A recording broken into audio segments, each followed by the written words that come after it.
matchup, passing may be at a premium, at least for one side. The Giants are top 10 at defending the pass, and they'll be going up against the Cowboys, who will need to solve that secondary. With that, let's get up to MetLife Stadium as we welcome in our guys, Brandon Guyton and Charles Davis. All right, Larry, thanks. We are across the Hudson from Midtown Manhattan at MetLife Stadium in East Rutherford, New Jersey. Tonight, we've got a great Sunday night matchup between the Dallas Cowboys and the New York Giants.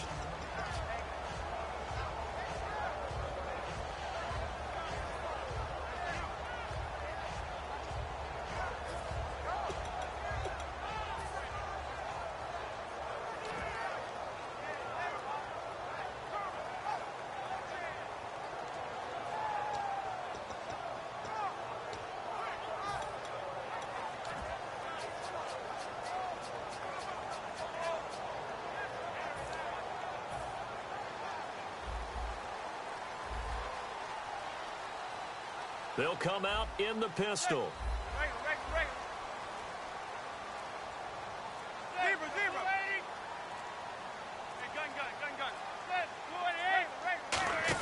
Again, we'll see the pistol here.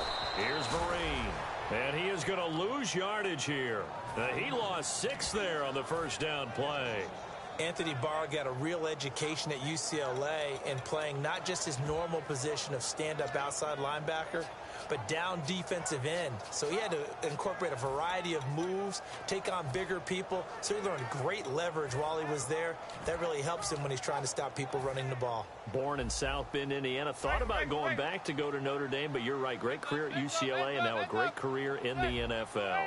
Shepard will go in motion right. Manning to throw on second down. Firing quickly here, and that's complete. And he'll be brought down right at the 30 here. It's an 8-yard pickup, and that's going to lead to a third down. Never make the mistake that the slot receivers, especially the little guys like we're watching here, are just quicker than fast. A lot of them combine quickness and speed, and they catch a lot of footballs, as we just saw there.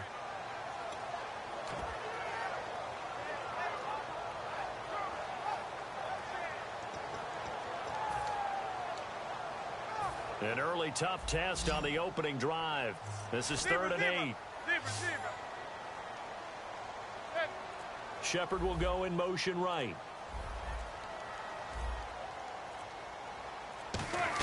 Throwing is Manning on 3rd down. He's going to leave this for his running back. It's complete. No gain at all on the play there, and that brings up 4th. I know you got a baseball background, right? A little bit. Started in minor league ball. Yeah, you did some of that, right? What do they do when they do the signals? An indicator, right? Tells you whether it goes or not, yeah. Yeah, whether the play's on or not.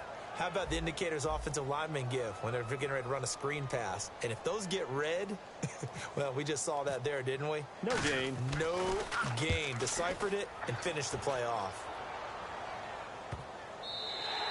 And that one hits a little too close to the goal line, and it continues into the end zone for a touchback.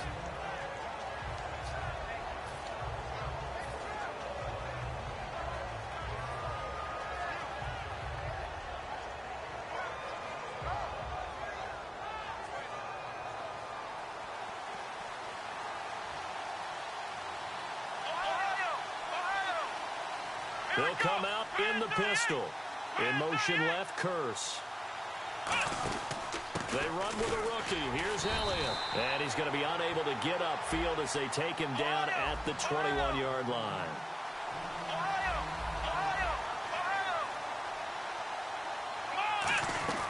Here's Prescott.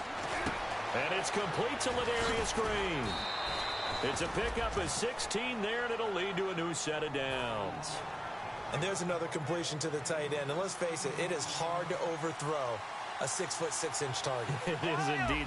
Quarterbacks like their speed guys. They like that huge 6'6" target that they've got in him. They really do, and it reminds me of what one great tight end told me once. He told his quarterback, just make sure you throw it up there. You know, kind of like put up on the top shelf where the kids can't get it. And the defense for New York. Landon Collins is built like your typical tackle-first safety, but he does have the ability to play the deep part of the field. Second down following the run.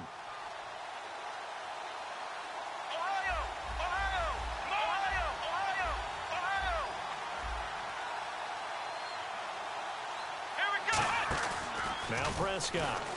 Complete out right to Kurz. And he'll be brought down, losing yardage back at the 40. He lost 2 there, and it's 3rd down. Now that was well defended, and as a cornerback, what you're taught when you see a wide receiver screen, either you get underneath the play before the blocking forms, or you're going to have to fight your way through it by getting through some blocking. That was a really nice play there. On 3rd down, he'll drop to throw. Oh, a battle for it here, and this will be caught. And how about this one now? In their own territory, a gutsy call. They're going to go for this on 4th and a yard. They'll run it with Elliott. Oh, Elliott going to be hit. He coughs it up. Loose football. Wow, that ball gets knocked free, but a teammate comes along and scoops it up. It's almost like baseball. Guys at bat, people are on base in scoring position. One guy doesn't get him home. The next guy comes through and picks him up. And avoids the turnover.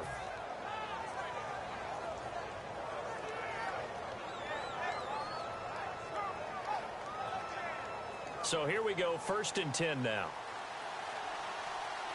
Ohio, here we go.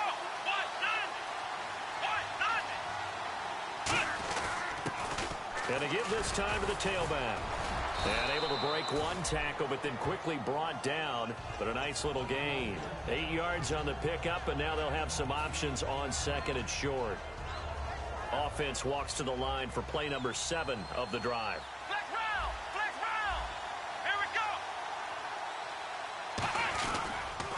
And he'll give it here to his running back.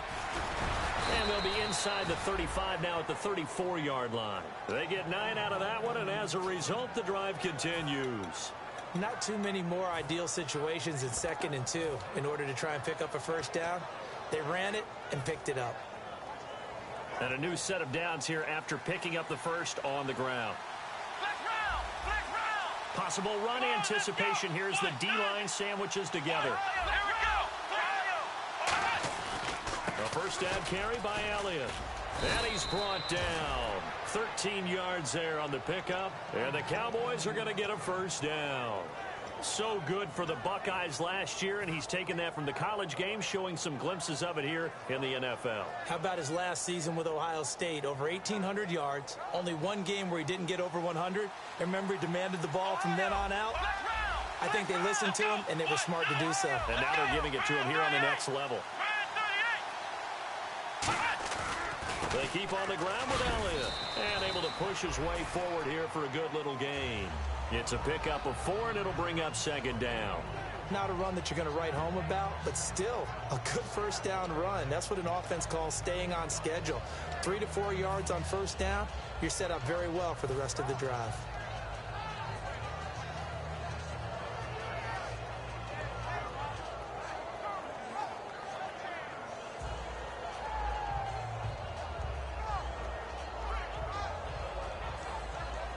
Long drive. The defense just cannot seem to catch a break and get off the field.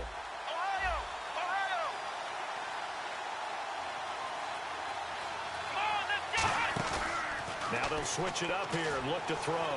Looking for someone to throw to. And that one goes incomplete. He's maybe lucky it wasn't a fumble as he got hit as he threw it.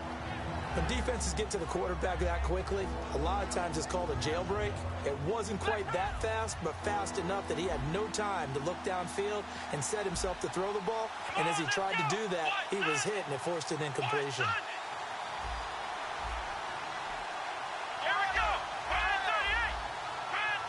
In motion left, Kurz. They'll look to throw. He's going to be sacked back at the 23-yard line. Tyler Matakevich, the rookie from Temple, in there to drop him for a 6-yard loss, and that'll lead to a 4th down. And Bailey able to knock it through. And the Cowboys are going to jump out to a 3-0 lead. So they get 3. They were hoping for 6. An unlucky number 13 play drive. Well, you go to the sideline after putting 3 points on the board, happy, but you wanted to be ecstatic. You wanted to have 6 on the board. On the opposite sideline, though, the defense, I think they're high-fiving each other, only giving up 3 after letting them run that much offense. And New York set to take the field. And the last drive, the first drive for them, not very good. 3 and out. What do they go to here? Well, you don't look down at your play sheet and say, this is what the problem is. Yeah, let's find out who my playmakers are. Get the ball in their hands, and maybe the offense will move a little bit better. Sometimes it's more important to get it to the right people rather than dialing up the right number. Exactly. Or the right play, yeah. That too. And they'll bring him down at the 27-yard line. Alongside Charles Davis, I'm Brandon Gaudin, and it's the Giants with a football here as we begin quarter number 2. They're looking at a second and short yardage to start things out. Another pistol look here. Shepard will go in motion right. Manning to throw on second down. And bringing it in right side here, Beckham. And he'll get it up to the 33-yard line. It's a pickup of 6 and good enough to move the chains. So Manning to Beckham in this defense, they better hone in on that connection. It's almost like an electrical charge for him, isn't it? When he catches the first one, I'm talking about OBJ, he just goes to the huddle and says more, more, more. And really, he's just one of those guys that once he gets going, look out. They'll run. It's Marine. And he'll get this only up to about the 35. Give him a couple on the carry there. 2nd and 8. That's a good play by the guys on the defensive side of the ball. Held him to a gain of 2. And that changes the playbook a little bit now for the guy calling plays. 2nd and 8. Now he's got to probably think about going to the air instead of maybe staying with the ground game.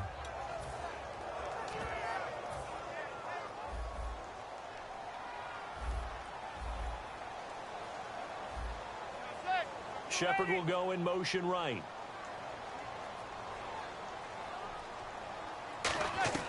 Now Manning throwing on second down. Over the middle to Beckham.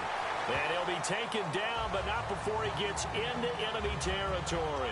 But that's the kickstarter right there. Eli Manning finding his guy, Odell Beckham Jr. Yeah, it's a deadly combination, isn't it? It really is, but what really makes it work is just how unflappable Eli is with his demeanor, able to maintain his calm and his poise, because we know OBJ, he can run pretty hot and get excited out there. Sometimes just one-handed grabs for him. It doesn't matter what it is. Just throw it up there. He'll go get it. Manning now on first down. Incomplete. Shane Vereen, the intended receiver there. And that'll bring up second down. And that was incomplete, but I don't know how much of that falls on the quarterback. He was pressured. Brandon, the rush showed up so fast, the quarterback had no chance to get the ball downfield.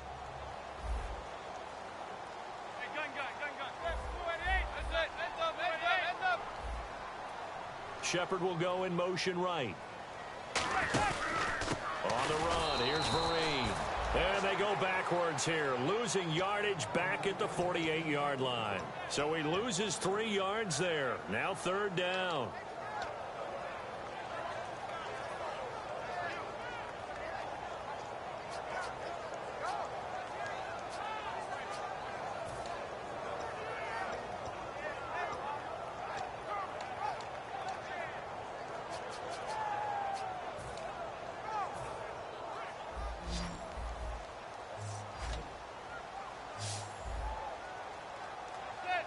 Shepard will go in motion right.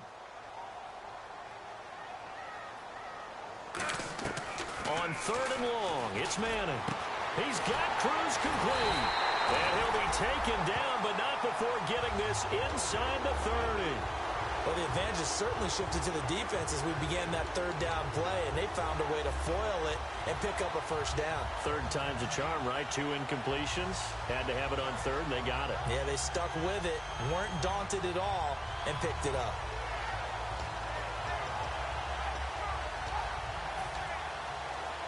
And now a first down following that long gain. They'll put 2 receivers left, 2 to the right. Shepard will go in motion right.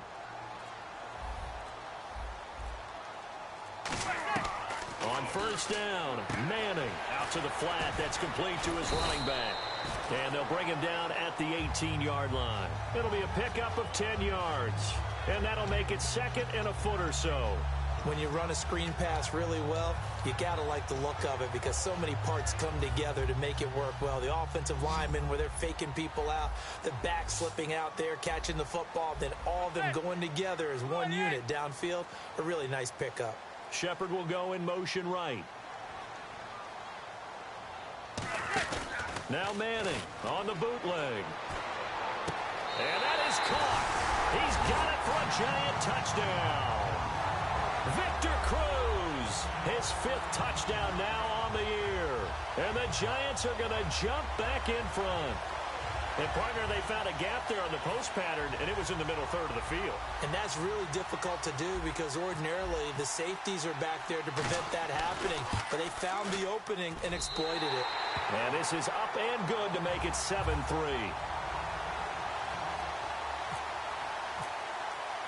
Brown now to kick it away after the touchdown. This is taken at his 4. And he'll take this one near the 25, call it the 26-yard line. So oftentimes you see defensive holding. Here it's offensive holding for the flag.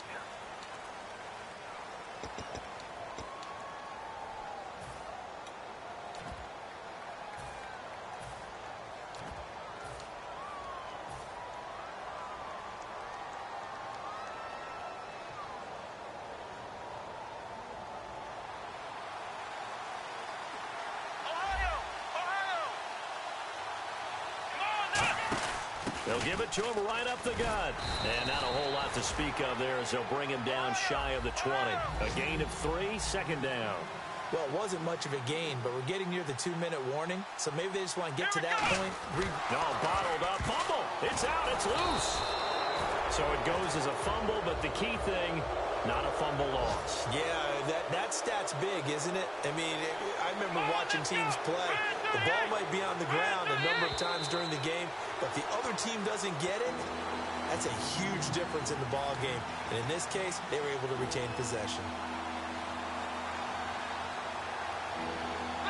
So the D-line's going to spread out.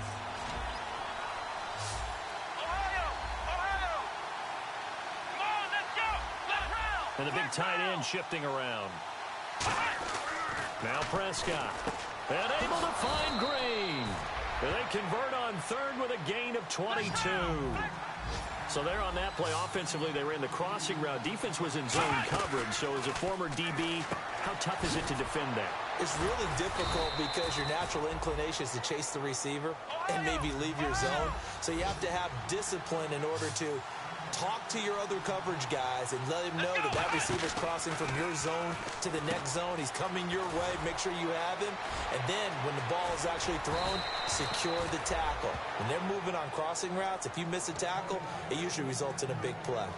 Oftentimes, guys who do a really nice job on the wide receiver screen plays are really good punt returners. It's the same skill. Make the first guy miss and then pick up your blocking and get downfield. Nice gain on that play. So after that big gain, let's see what else the offense has up its sleeve.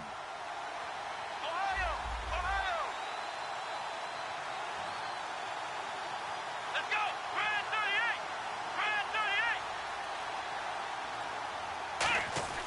38. Here's Prescott. And he takes a shot on the release as this will be incomplete. He was trying to find Ladarius Green there as tight end. That'll bring up second down. The good signal callers would never go back in the huddle and play the blame game because they need those guys to protect him. But on that last one, his offensive line, they lost their leverage very quickly, and that's why they were able to get to him and hit him as he tried to throw the football and force an incompletion.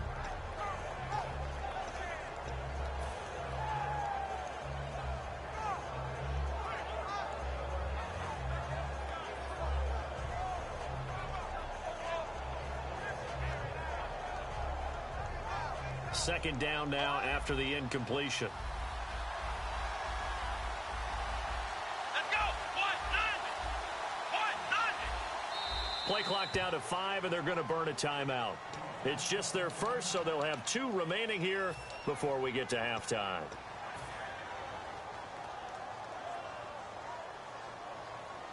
Unable to connect on the first down pass play. Now it's second down. Here we go. Flex round. Flex round. Ohio. Back to throw again. Finding time. He's going to let it go deep for the end zone. He was trying to get it to Jermaine Kearse, and it's third down.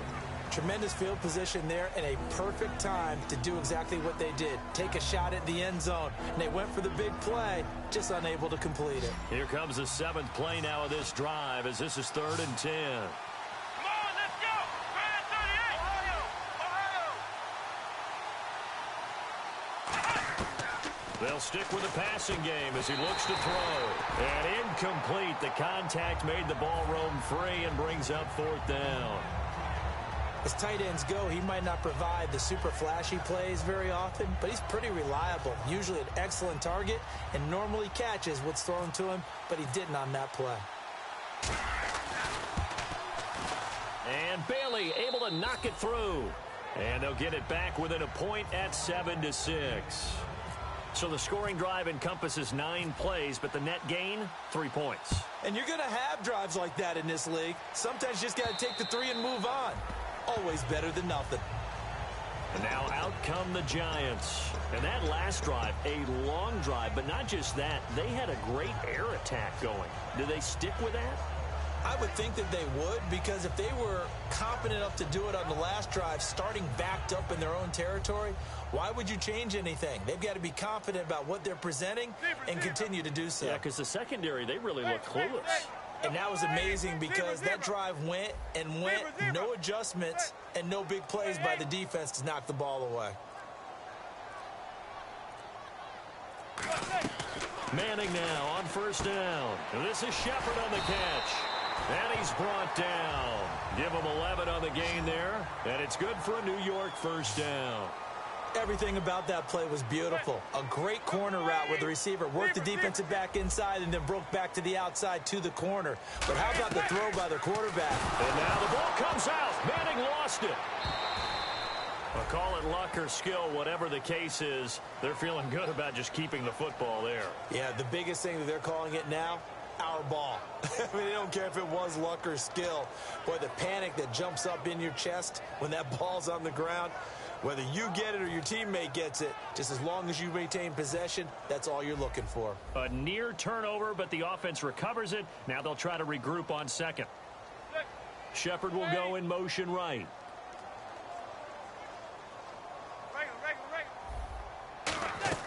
On second down, here's Manning to Shepard, complete over the middle. That'll be a gain of 16, and that'll bring up a 3rd down.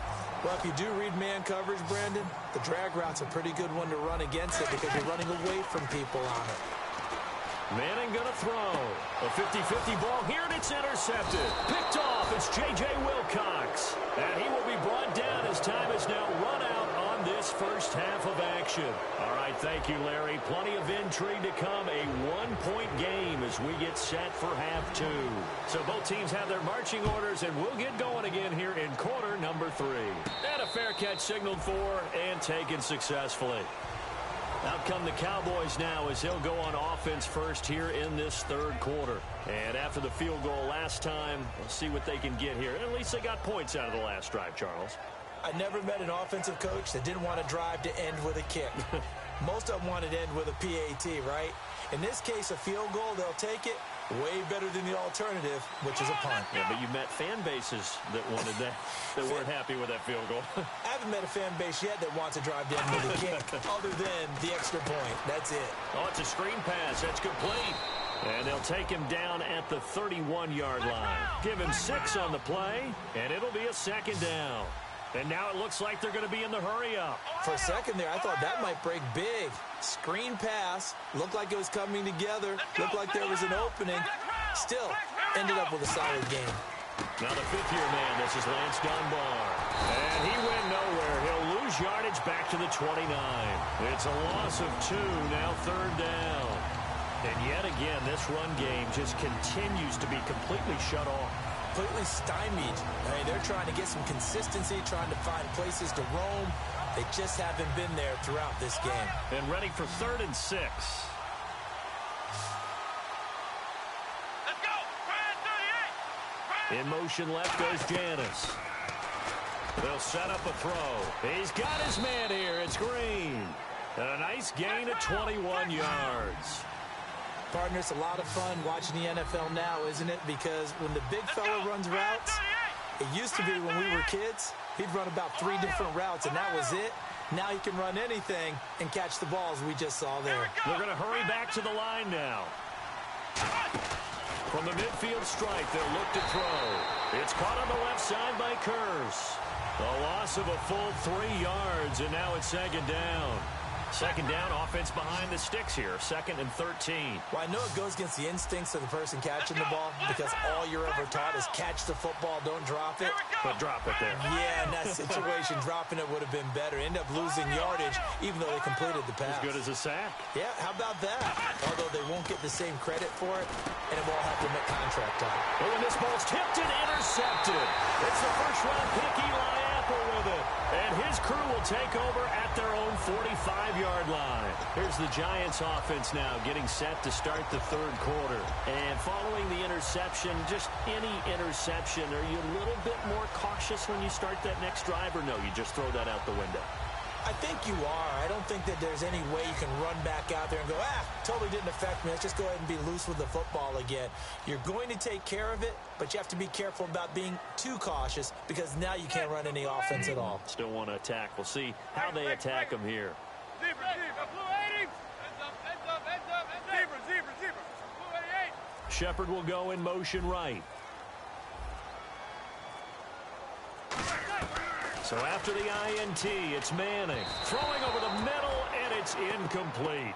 A pretty good coverage there, and both of these defenses, they've had good coverage throughout this one. No doubt about it, and in today's NFL, where we're used to a bit more scoring, this feels almost like a well-pitched game in baseball on both sides where the tension continues to build. Who's going to make the big play? Zebra. Shepard will go in motion right. Back to the air on 2nd down. It's Manning. Out on the right, this is Cruz. And he's going to get this all the way down inside the 35.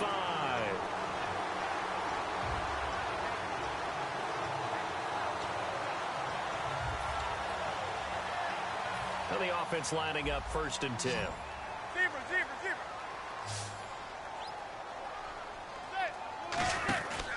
They'll run here with Vereen. And a short gain down to about the 33. Just a yard on the pickup there, and it'll bring up a 2nd and 9. In my book, that's running the ball well, but with intelligence. How about him keeping the clock moving, staying in bounds? Yeah, even though it's the 3rd quarter, you're thinking ahead, aren't you? This is where your running game can really help you with a lead in the 2nd half. I agree totally. It's not just end-of-the-half situations that you worry about the clock. It's throughout the game. And with a lead, stay in bounds. Make them fight harder to try and catch you. Now Manning on the bootleg. And unable to connect on the long pass. It falls down incomplete.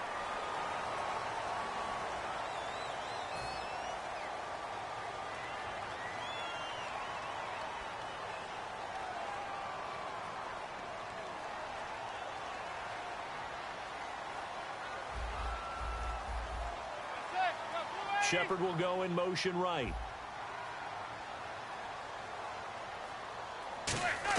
Throwing on 1st down is Manning. And no escaping this time as he'll go down. They got him for a sack. Dan Williams in there to drop him for his 5th sack of the year.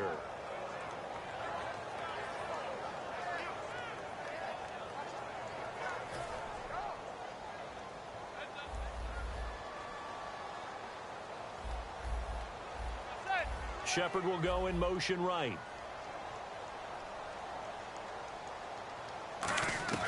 Manning to throw on 2nd down. He's got time. Oh, he dropped it. They were looking for him in the middle 3rd. He couldn't catch it. Now 3rd down.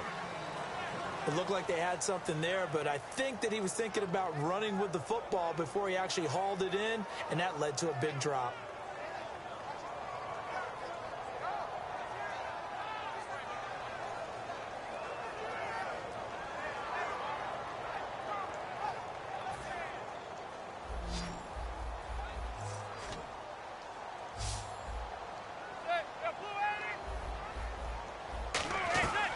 on 3rd and long. It's Manning.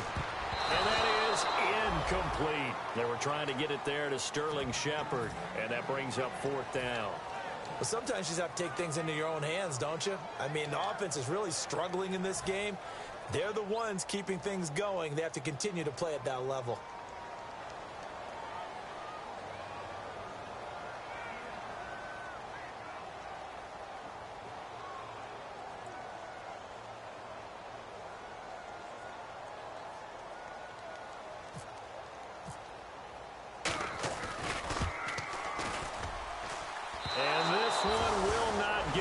Off to the left anyway. It's no good, and this score will stay right where it is. Well, this winds up an empty possession. Everything looked okay. He just never got the ball on target. And knowing him, he'll be disappointed with that effort.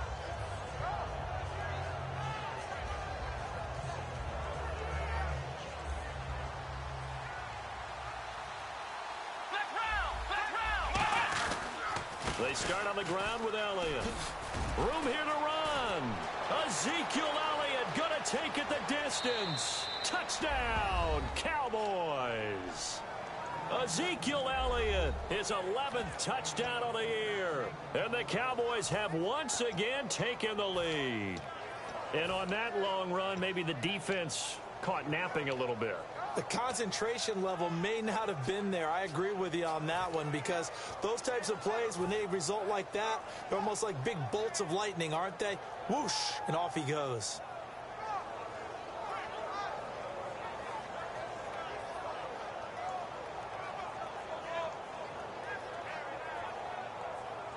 And they will line up now for the 2-point try.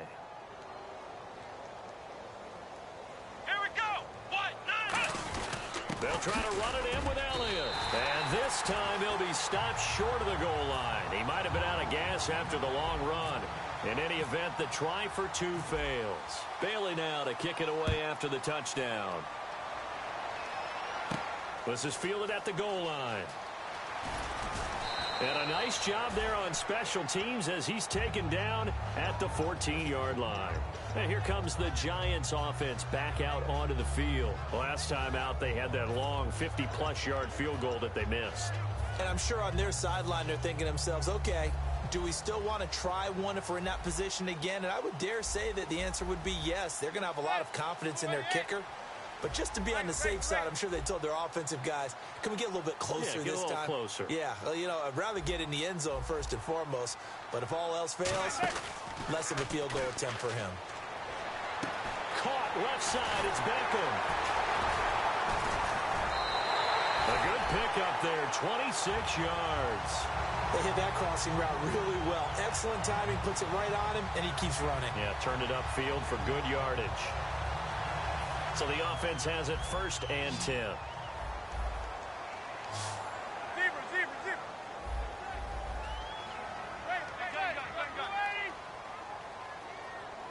Shepard will go in motion right.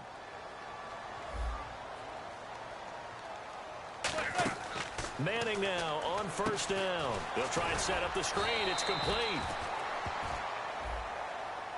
It's one of those ones that is so hard.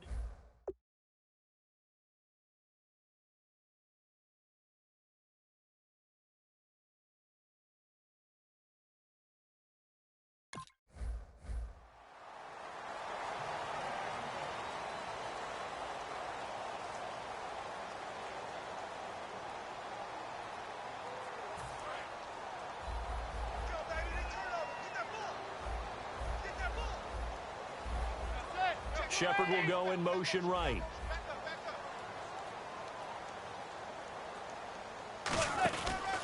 Here's Darkwa. And he got blown up. Losing yardage on the play back at the 44. It's a loss of 2 there, bringing up 2nd down. Jalen Smith out of Notre Dame. Partner, that's got to be one of the best stories in the NFL, seeing him out on the field. Yeah, it really is. That injury that he had during the bowl game against Ohio State, boy, that hurt his draft stock. So nice to see him out there. I had him rated as the top player in his class in 2016 before his injury. He ends up going in the 2nd round, and now he's starting to make the plays we expected to see. The best receivers we know always tease their quarterbacks that, hey, no matter what you do, you cannot overthrow me. Well, guess what? That's exactly what happened on that play. Normally, they time it up pretty well, but on that one, he just overshot him.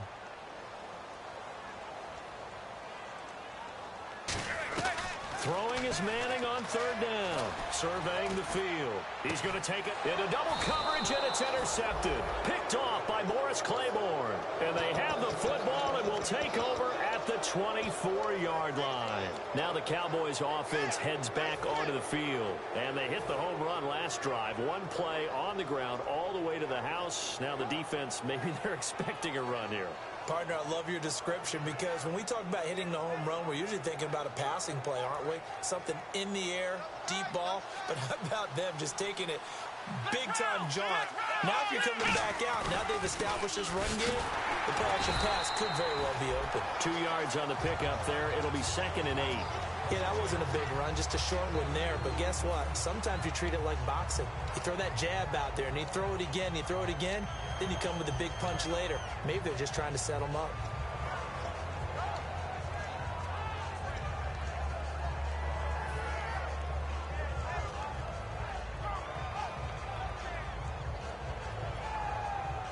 Let's see what the offense comes with here. 2nd and 8.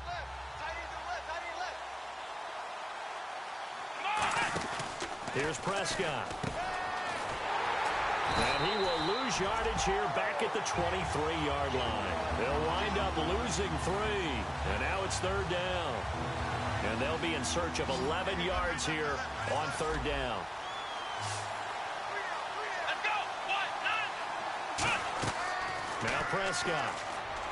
Looks for Janis, and it's intercepted. Picked off by Landon Collins. And it's a big turnover there on the final play of the quarter. Back now here at MetLife Stadium. It's the Giants with possession of the football, but needing points as we start quarter number 4.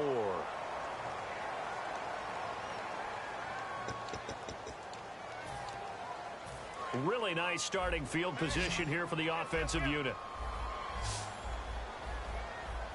And now a timeout called by the Cowboys defense. It's just their first. They'll be down to 2 remaining as we step aside here in the 4th quarter. And they'll start this drive with very good field position.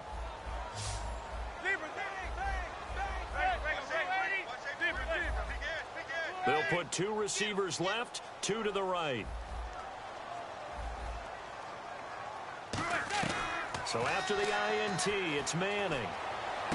It's hauled in by Shepard. And he carries this one all the way down to the 9.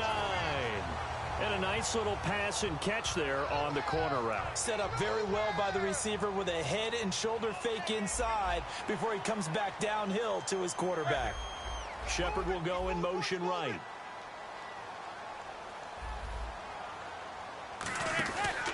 Now Darkwa. And he stopped immediately there. No gain on the play that time, and it sets up 2nd and goal. And this defense continues to give them fits. They just can't get really anything going on the ground, can they? I love the theme that you just brought up. This defense has been tough all game long against the run. We just saw another example of it there. They'll bring a receiver in motion right. On 2nd down, here's Manning. And he's got it. Touchdown, Giants. Victor Cruz with his 2nd TD of the game, his 6th on the year. And the G-men have taken the lead here in the 4th.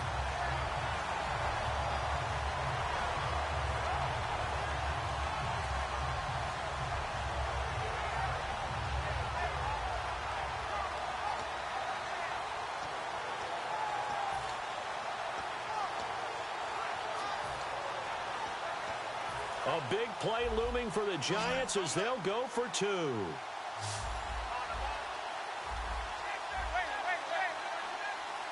Now they send a man in motion right.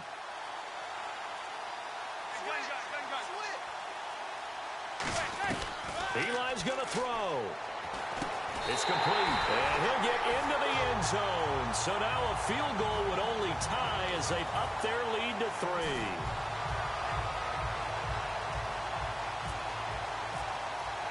Brown now to kick it away after the touchdown. This is taken at his 4. And not a bad return here. He gets it out to the 25-yard line. And now Dallas gets set to take the field.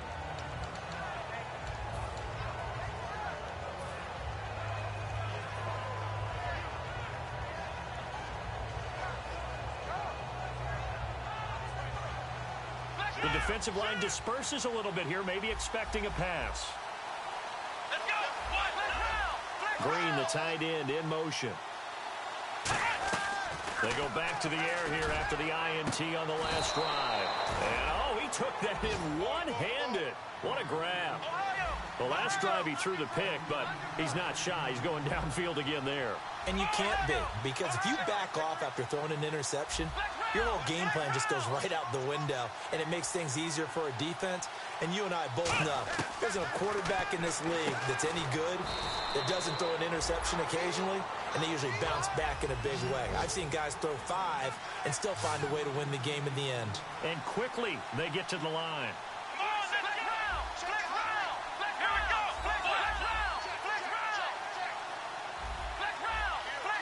Halfback sent in motion. Now they'll throw here out of the gun. And incomplete there. A nice hit. Jars the ball free and brings up 3rd down. And now it looks like we've got a Cowboy shaken up down there on the field. We'll get an update when we return to MetLife Stadium.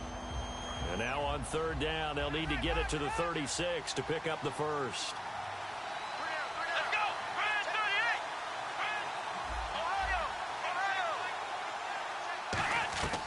Back to throw again. And able to find Green.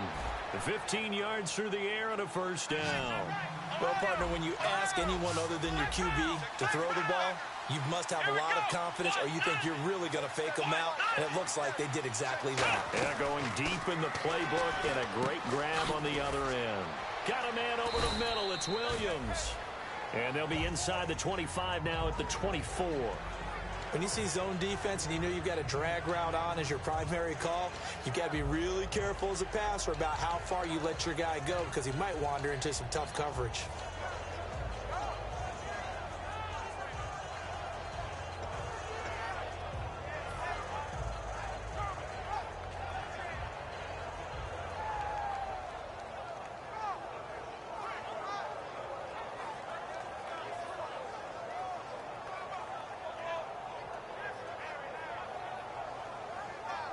So they complete the pass, and now they face a 2nd down. 5 wides in the game, 4 of them to the right side. They come up in an empty set, 4 wide receivers. Oh, no, he lost the football. And the Giants, look at the big man rumble. The 40, 20, 10, 5. And this is taken into the end zone. A fumble recovery and a Giants touchdown. This was a close game. They needed a little breathing room. Boy, they got it right there on that return for a touchdown. Yeah, we would say that this could be huge. Forget it. It was huge. Gave him a comfortable lead. And his guys will take a 10-point lead.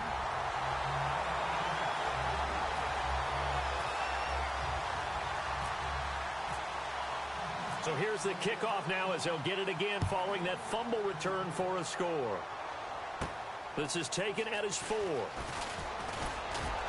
he'll take this across the 25. Couple extra yards up to the 27-yard line. The Cowboys offense heading back out and ready to go again.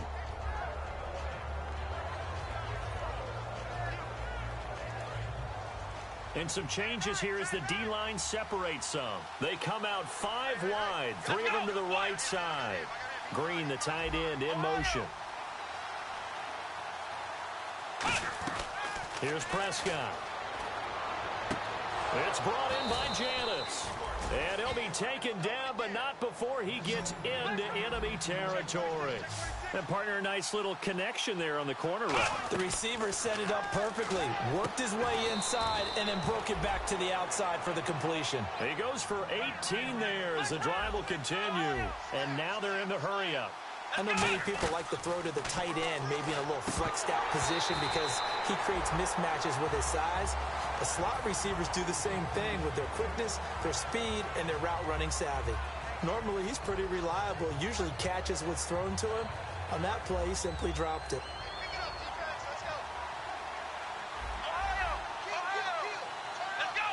And they'll send the tight end in motion left. Now Prescott. Oh, he's able to outmuscle him here as he pulls it in. A really nice gain of 25 yards. A great job pulling that one in from a guy, as we know, who can really blaze. He's got a lot of speed. And that speed can work for him so many different ways. Sometimes he just takes off and goes and just runs past people. Sometimes you get people to back off so far that you can catch everything underneath. But still, at some point in the game, you probably have to make some contested catches, right? Sometimes you have to go up and beat a defender for the football. He has that in his arsenal as well. Showed it right there. Looking to speed things up here, going with some tempo. Time for a break. We're back to finish this one off after this.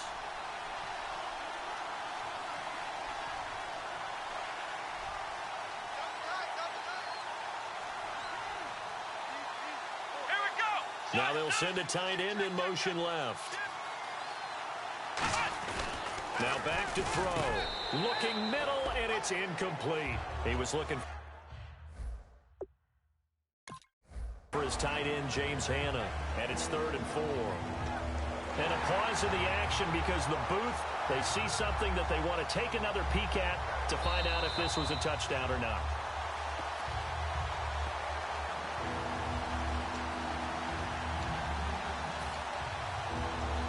They had to go to the monitor, get an extra look. That's what the technology is for, and this touchdown will count. They got to have 6 here. It's 3rd and goal.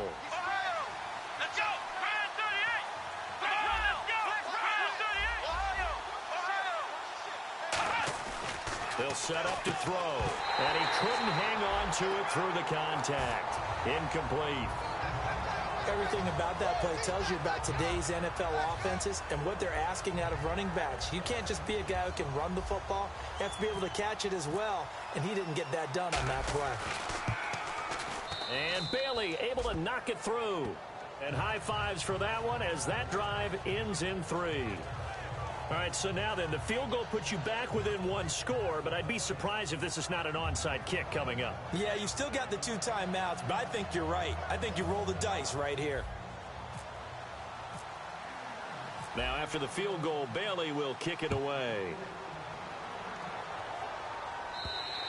And they will not get a chance to return this one as it's through the end zone for a touchback. And New York set to take the field. They have the lead, obviously, late in the game. I guess the good news for them is if for some reason they would make a mistake, a field goal does the opposition no good. Everyone loves to have a little bit of a cushion, and that helps you immeasurably. But the bottom line is, do all the things that you're taught in order to close out the game. Don't even let that become an issue. Yeah, but still a one-possession game. This one not fully over yet.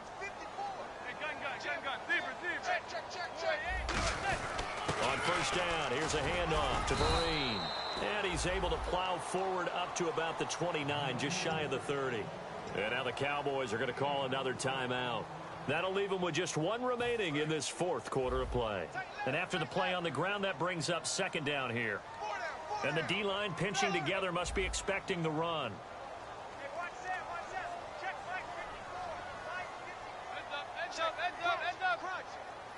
They come up in an offset eye. They'll run again with Vereen. They'll say no gain on the play there. Now it'll be 3rd down. Now hang on here. Timeout called by the defense. That'll be their 3rd and final stoppage here as we step aside.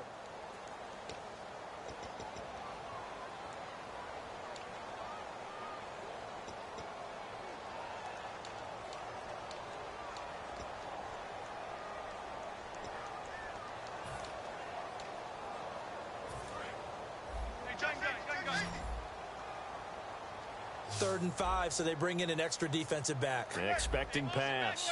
Shepard will go in motion right. To throw is Manning. Now look at this. They get the turnover they needed. It's intercepted. Picked off. It's J.J. Wilcox. And he'll bring this one back to the 29. And now Dallas gets set to take the field. And last time they got 3 points, but it was a chip shot field goal. And when you go to the sideline after a chip shot field goal, maybe the offense not too happy. It's a balancing act, isn't it? Because you're exactly right. They're none too pleased that they didn't punch it in for 6 points. But they also have to remember they did put points on the board. 3 points is 3 points. And in this league, you take points when you can get them. Not easily done. In motion left goes Janis. He'll look to throw. Throwing for his running back, and he's got him complete. It'll be a gain of 6, and it'll make it second down. I know most of the time when the ball's in the air, you're thinking wide receiver, tight end, but running backs, they can be a big part of any passing offense nowadays. And they're going to hurry back to the line now.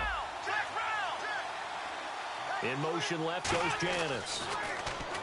Back to throw. And the hit jarred loose. It's incomplete. Today's NFL, these big guys are featured receivers. They move them all over the place to try and find good matchups, and they had one. They were just unable to complete the pass.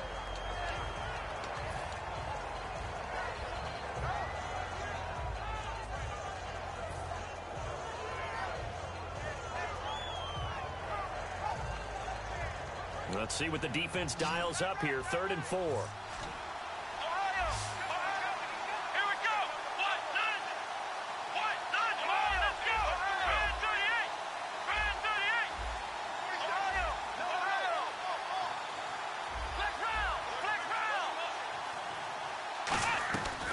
To throw. Complete to Janis. And he's able to pick up the first down before he's tackled right at the 10. Would it be safe to say that as precise as routes are supposed to be run in the NFL, maybe they're not quite as precise in college ball? That's accurate, yeah. And I think we saw a college route in the NFL there. Just find the soft spot, find the dead zone, and find the first down. And that's what he just did.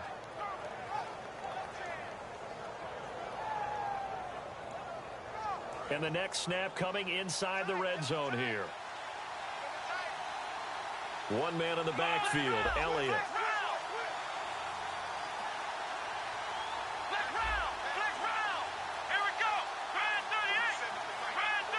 So the chain gang now done for the drive. Ball on the 10, 1st and goal.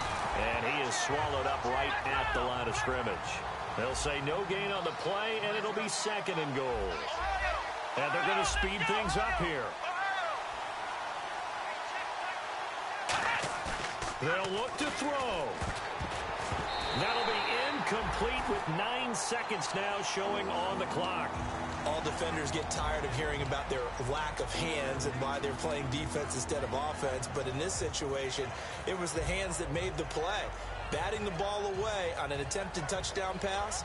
Excellent job. Way to knock it down.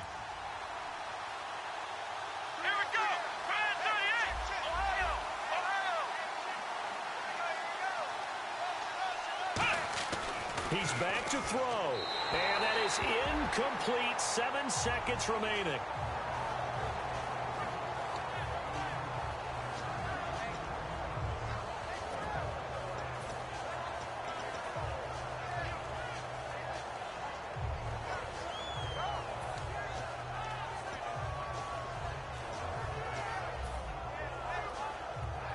Likely the play of the game here, trailing in the final quarter and going for it on 4th and goal. The slot man in motion right. Got to try it here. He's back to throw. And that is incomplete. 2 seconds left on the clock. And they're not able to convert on 4th down. And New York set to take the field. The clock cannot be stopped here. Defense can't do anything. So kneel it down, take it home. No doubt about it. It's what you practice for in winning situations each and every week. Victory formation. Take a knee and go on into the locker room and celebrate. Call it a victory. And Charles, I think when the schedule comes out, all teams, no matter where they're predicted to finish, talk about protecting your home turf. They were able to do that here in this one. Similar to a tennis match, right? Not letting them break your serve. That way you hold on to it. They got it done, and they feel very good about that victory.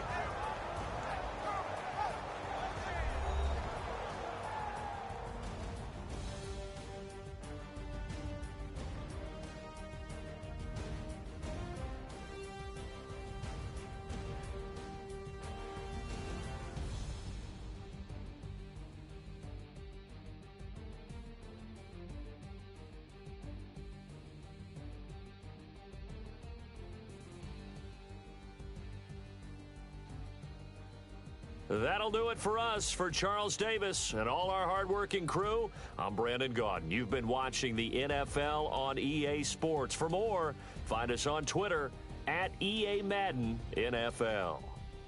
The Giants are winners as we say so long from MetLife Stadium.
Sugar, just step into your sneakers and step behind the speakers. Your heart will keep me beating and make me a believer. Don't you want me? Don't you want me? I need some mercy on my soul right now. Give me what you got. Oh, oh, oh. Give me what you got. Oh, oh, oh. I said, roll up, yeah, come get your love. I don't care where we're dancing tonight, just as long as you're there in the break of the light. I said, roll up, yeah, come get your love. I don't care if I'm losing.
Hello, everybody. I'm Larry Ridley.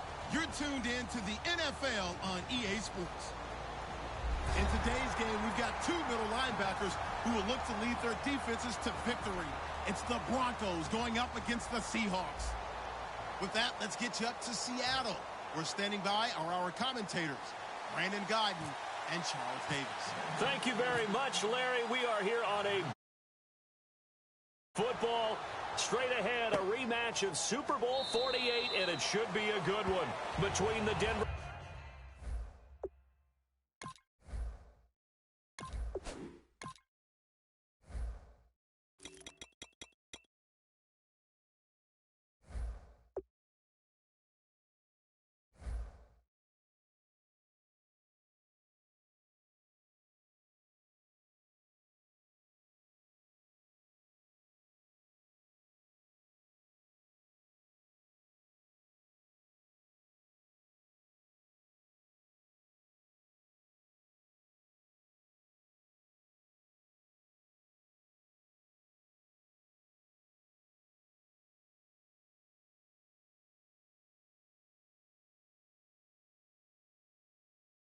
Broncos and the Seattle Seahawks.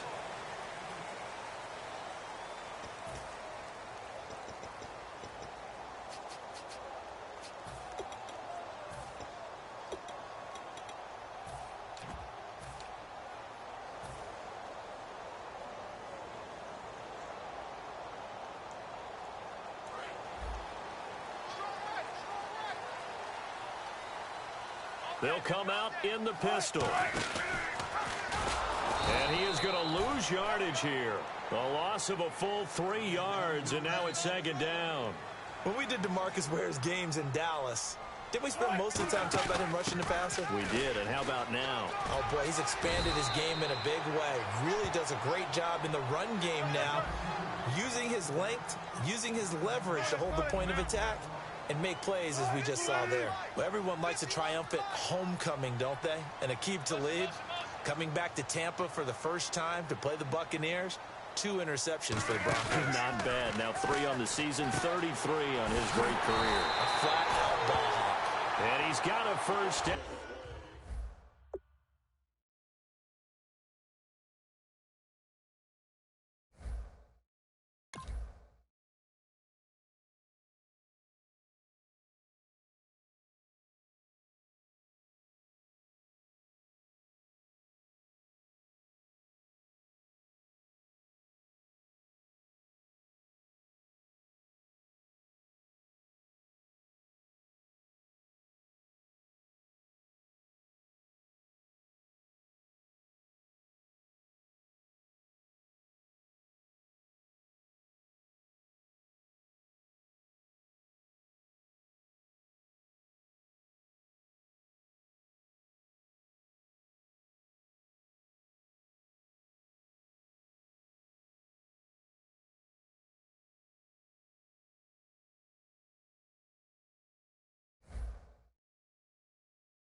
As he's up to the 48.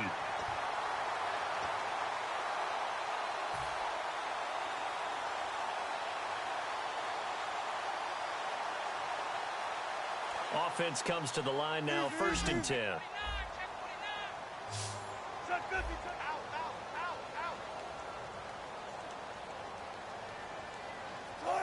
And the back goes into motion.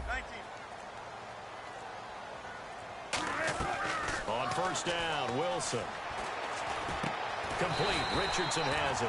And he's brought down. They call it a gain of 19, and it moves the chains.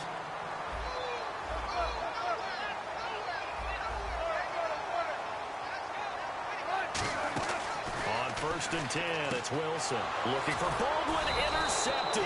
It's the linebacker, DeMarcus Ware. And they have the football and will take over at the 24-yard line. Certainly not how they envisioned ending their opening drive here in the first quarter. Too many ones in this play. First quarter, first drive, first interception thrown. And that last one, that hurts. Now a carry, it's C.J. Anderson. And he will lose yardage on the play, back at his own 19-yard line. It's a loss of 4 there, bringing up second down. A fake to Anderson. Lynch fighting. He fumbles. He lost the football. And first and goal is what it will be at the 6-yard line. Excellent field position. The Seattle now ready to march out of the field. Looked like they had something going last drive. Then the interception happened. Will they recover? The memory they need to keep with them is that they did have something going. They were moving the ball on offense, had a nice... And that's Curse for the Seattle touchdown, hauling it in. Jermaine Curse from 6 yards away. And the Seahawks have taken a first quarter lead. And it's up and good. Hauschka now to send this one away following the score. That's fielded in the end zone. And the decision to bring it out is going to cost him about 7 yards all told as he's taken down back shy of the 20. And Denver getting set to take the field. And last time, not only the turnover, but that turned into 6 points. They got to make up for that here. We always hear about empty possessions, but some are worse than others. So you can have an empty possession, punt the ball away, get yourself set to play defense.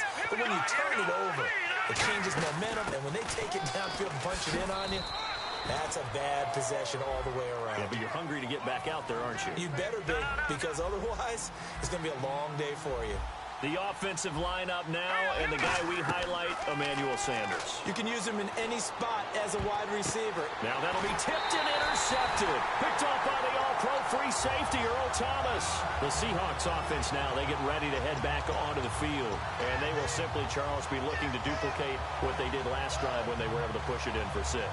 And they hope it'll be that easy, right? To be able to take exactly what happened before, replicate it. They may have to make a few additional changes along the way because I'm sure the defense will make some adjustments, but they've got to have great confidence having scored the last time out.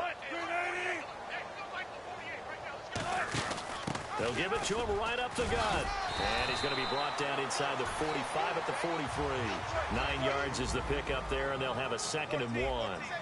First play of the drive, let's give credit all around. Excellent blocking, but the guy carrying the ball, he was the finisher. A really nice run. It'll go as a gain of 6 that time, and it moves the chains as well. Looking to jam the receivers at the line here. Press coverage look defensively. Now a handoff here to his running back. And this play will be blown up. He'll lose yardage back at the 38. That's going to go as a loss of 2, and it'll be 2nd down. In motion left is Baldwin. Now they'll throw it with Wilson. Toward the sideline, and look at that catch. Dragging the toes, and that's going to be a first down. Well done. I don't care how many times you tell the story, it never loses its luster for me. Doug Baldwin, undrafted out of Stanford, and plays like a #1 receiver should in the NFL. I don't care how you cover him. I don't care that his size isn't. Wilson hit. It's loose. It's out. Fumble. It's picked up by the Broncos. And a big turnover there as his guys will get the football back. And Denver getting set to take the field.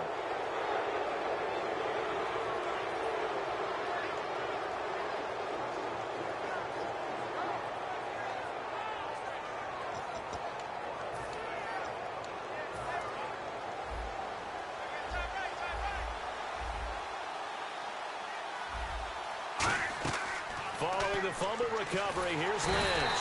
And he's going to be wrapped up and driven down. It looks like a loss of right around 11 there on first down to set him back on 2nd.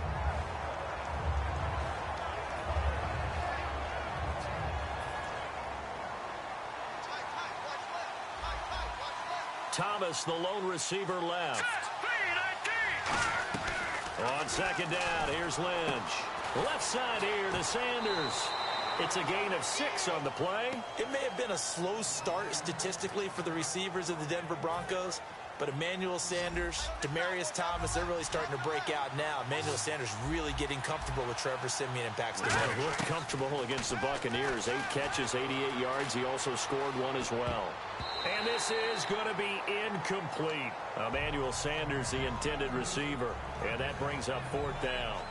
I can hear the sigh of relief all the way up here. A dangerous throw, backed up in their own territory and throwing an out route, and it got jumped, and they were fortunate it was only batted down and not intercepted.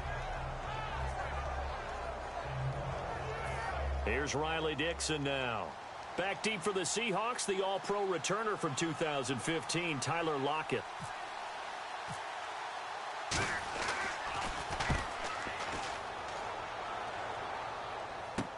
Now it's Lockett. 12 yards on the return that time. And it'll be Seahawk football, 1st and 10. The Seattle offense now set to come back out on the field. And so close to hitting pay dirt last time. Fumbling down near the goal line. Now, how does that affect their psyche this time around? It's a tester, that's for sure, because to be that close and come away with no points is really disappointing, not just for the guys on offense, but the defensive players, too, who thought, hey, we're going to put some points up and have a little momentum going. They've got to find a way to just get it out of their minds, let it go, short-term memory, and move on to the next series. Play clock winding down. So a penalty that can frustrate a coach so much, a mental error, and it'll back him up 5 yards.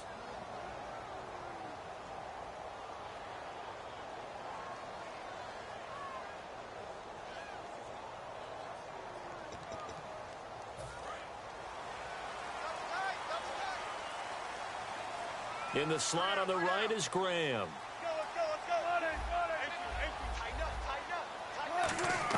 From the shotgun, Wilson. Wilson hit. It's loose. It's out. Fumble. For the defensive guys, that's wrong on just about every level. You did so many things right. Knocked the ball free. You're excited you're going to get the ball. And then the offense gets it back. So the offense avoids disaster, keeps possession. Now it's 2nd down.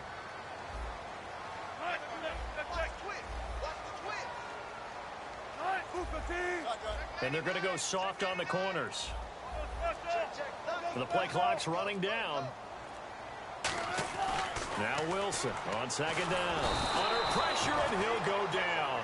They'll sack him on what ought to be the final play of this 1st quarter. Alongside my broadcast partner, Charles Davis, Brandon Gaudin hits the Seahawks with a football to begin quarter number 2. They do, however, have a tough 3rd and long coming up.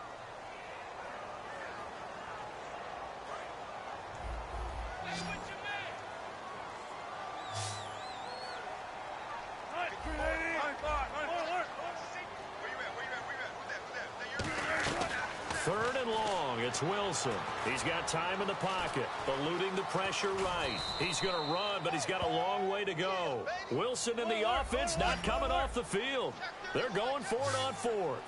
And, partner, I would guess that in his headset he was hearing from his coach, it's 3rd down, don't take a sack. And in this case, he's able to avoid the pressure and get out of there. He doesn't get the 1st down, but he does turn a possible loss into positive yardage. Here's Wilson. Gonna look, and that's caught inside the 30. An unbelievable play there on 4th and long. And even 40 yards. And they pick up the 1st down on a 4th down play. I don't know if the defense relaxed because they thought maybe they'd stopped them on 3rd down, or if they just didn't protect the sticks very well. But, boy, that's a big-time pickup right there. It's a 10-yard pickup, and it moves the chains. Completion was given up, but that's why you play zone defense, so that you can have people around the ball when it's caught, and you don't give up much run after the catch. They'll bring a tight end in motion left. They go play action here on 1st down. End zone caught. Touchdown, Seattle. Jermaine Kearse. 2 catches, 2 touchdowns here so far. And the Seahawks add on to their lead. He's having a nice little first half here, partner. And it's a first half that leaves us anticipating what can still come. I mean, 2 touchdowns already here through the second quarter. There could be plenty more before this game is over.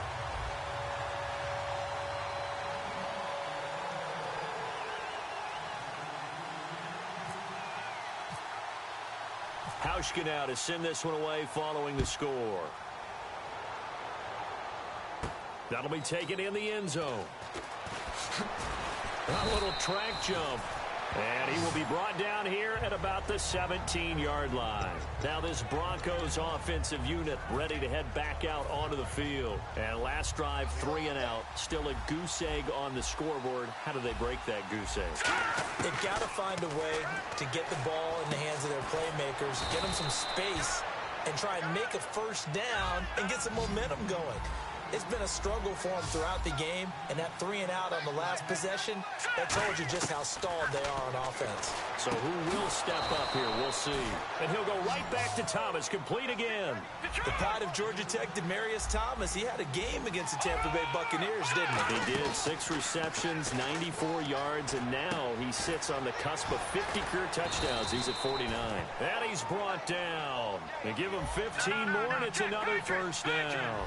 And there they went crossing route against his own defense. What do you think of that? It takes real coordination between the passer and the receiver because you've got to read those zones and where the open spots are and be on the same page with the guy throwing the football. Because sometimes you're throwing it in front of the zone. Sometimes you're throwing it between the zones. And this is caught for a Bronco touchdown. Demarius Thomas, 23 yards for the touchdown. And the Broncos have cut it to within a score. That's one of those long drives where not only do you score, but you really tire out the defense, too. That's a great point because now they've been on the field for a long time. Them going to the bench, trying to make adjustments, trying to figure things out, but they'll do so fatigued. Seattle now ready to march out of the field. Good drive last time. Really effective passing the football. Do you maybe mix it up, now go to the ground game and surprise the defense a little bit? I would anticipate the defense making some changes, but I wouldn't necessarily just absolutely go in the opposite direction. They're doing so well throwing the ball. Yeah, why I wouldn't change it up until they showed me a reason to do so. Couple of Broncos there in on the tackle. We always like to talk about defense in terms of levels. First level defensive line, second level linebackers, third level defensive backs. Oh, he tried to pitch it and the ball's loose. It's picked up by the Broncos. And Denver getting set to take the field. And they're going to need another score. Got one last time, but still down here. When you're playing catch up, every possession becomes crucial, doesn't it? It's vital. Get back out on the field, punch it in the end zone again. They know it's not easy, but what they do have going for them, they did score the last time. They think they've got a good formula work. And this will be caught. It's Fowler for a Bronco touchdown. Benny Fowler, 29 yards. And now the Broncos are within a 2-point conversion of tying up the game. So they're going to go for 2.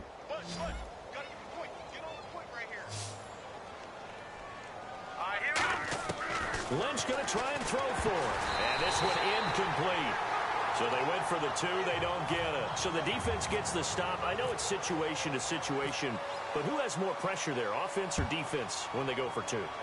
I truly believe it's the defense has more pressure because the offense has an entire playbook wide open from the 2-yard line. You can run it, you can throw it. So defensively, I think most teams are going to be aggressive and force the issue and try and bring pressure. Now the defense definitely showing blitz here. Again, we'll see the pistol here. Now a play fake here on first down. Complete. Richardson has it.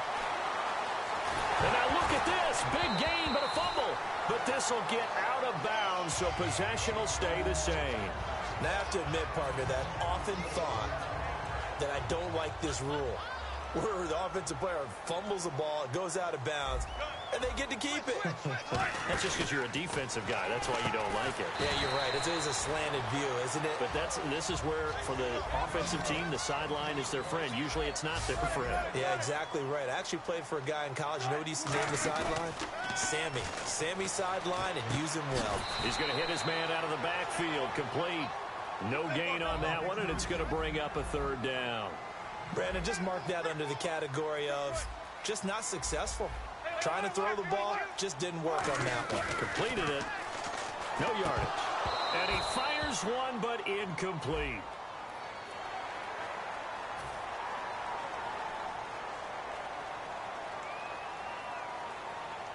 And the defense with their backs against the wall a little bit here as the offense is in the red zone. They come up in an offset eye. From the red zone now, here's Wilson on first down. And it pops free. The collision there jarred the ball loose and brings up second down. Looked like they had an opportunity for a big play across the middle, but he didn't have the concentration or the focus necessary and dropped it before he could haul it in.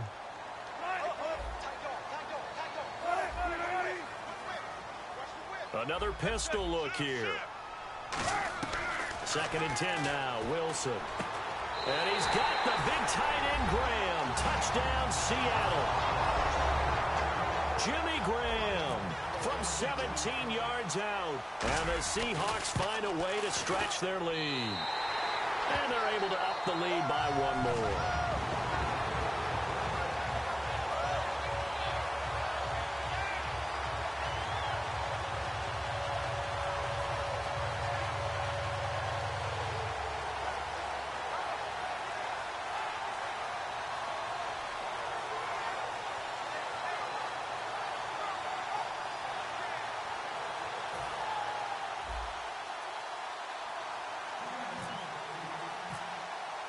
Hauschka now to send this one away following the score.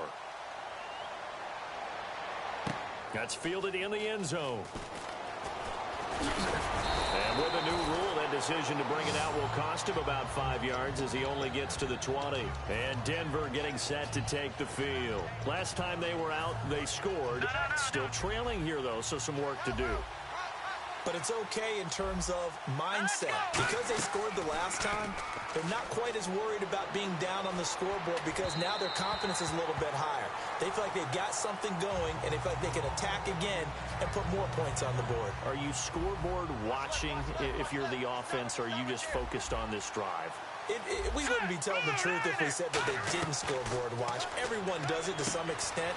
But you've got to set it aside right now and just focus on this series. That'll take care of the scoreboard if they punch it into the end zone. Well, clearly one of his advantages as a passer is his height, sit back in the pocket, fired over the middle. That makes things tougher defensively, doesn't it? It really does, because your goal is to move the quarterback off his initial spot when he gets his drop back completed. Well, this is taken in. It's complete. And after a nice gain, they don't need the penalty. They'll decline it, take the ball where the play resulted. 2 minutes to go here in the first half. Back to CenturyLink Field. After this, Thomas, the lone receiver, left. Throwing, Lynch. And he can't get rid of it. He's taken down. That one will set him back nearly 10 yards here on first down on the sack. And they brought the pressure there just right up the gut, didn't they? Yeah, they certainly did. And, you know, when you've got so many different responsibilities as an offensive line, you got to deal with the nose tackle, the 2 defensive tackles or ends, and then sometimes you just can't account for everyone. The linebacker slipped free. It's a nice completion, a little bit of run after catch as well to create the yardage that they got. But it is so tough to cover that route, the drag route, because they run it at varying speeds. Because the key is to create hesitancy on the defender's part. Always so empathetic for those DBs, aren't you? A gain of 19 and picking up the first. He's such a good route runner. Shows it there on third down. Very proficient and a good pass. And you know what I've observed over the years in the NFL? The better a route runner you are, the more confidence your guy's going to have in you to go to you in important times, because he can trust you being in the right spot, and they connected there and picked up a first down.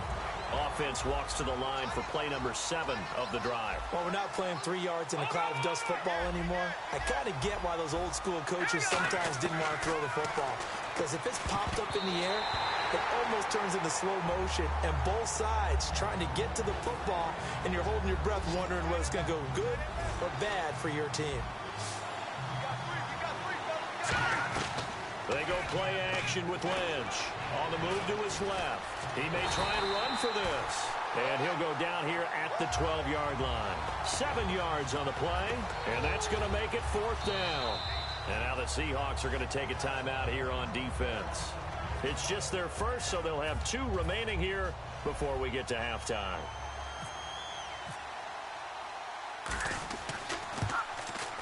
And McManus able to put it through. And the drive will wind up yielding 3. So the drive stalls out, but they are able to put 3 points on the board. Yeah, just a yard or 2 shorter than an extra point. So no problems converting there.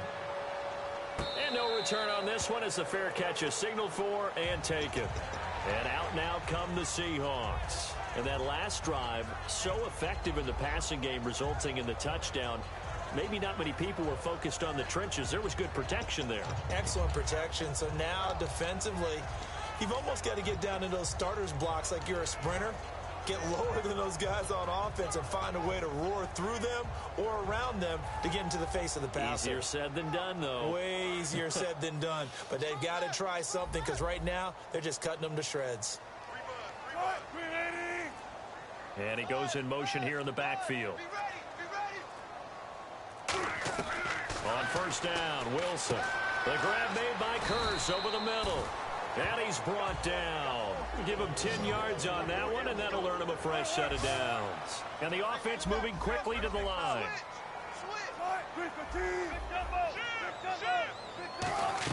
Now Wilson on first down. Oh, he's got a man wide open, complete. It's a gain of 21 that time. And the Seahawks are going to have a first down. And now with that completion, he's north of 200 yards here in the first half. And he's going to break our statistician, Marvin, isn't he? Because Marvin right now is just tallying it up. Hope his hand doesn't hurt too much doing this or keeps hitting the calculator. But my goodness, what a start he is off to. By the end of this game, he could have monster numbers. He just wants to continue to be accurate. Here's Wilson, and almost intercepted.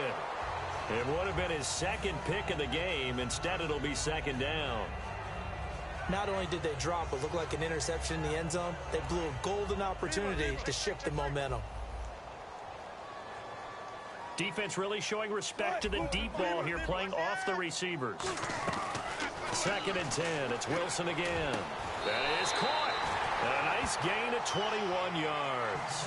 Now whistles come in. We're going to get a timeout here by the offense. So that means they're down to 1 remaining here as we head toward halftime. They come out here in the I.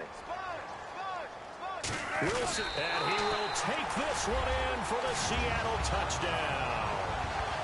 Russell Wilson in the final seconds of the first half. And the Seahawks add on to their lead. And this one through the uprights and good. Hauschka now to send this one away following the score. That'll be taken in the end zone. And he will be brought down here at about the 17-yard line. And Denver now hold everything here. We're going to get a timeout by the offense. It's just their first, so they'll have 2 remaining here before we get to halftime.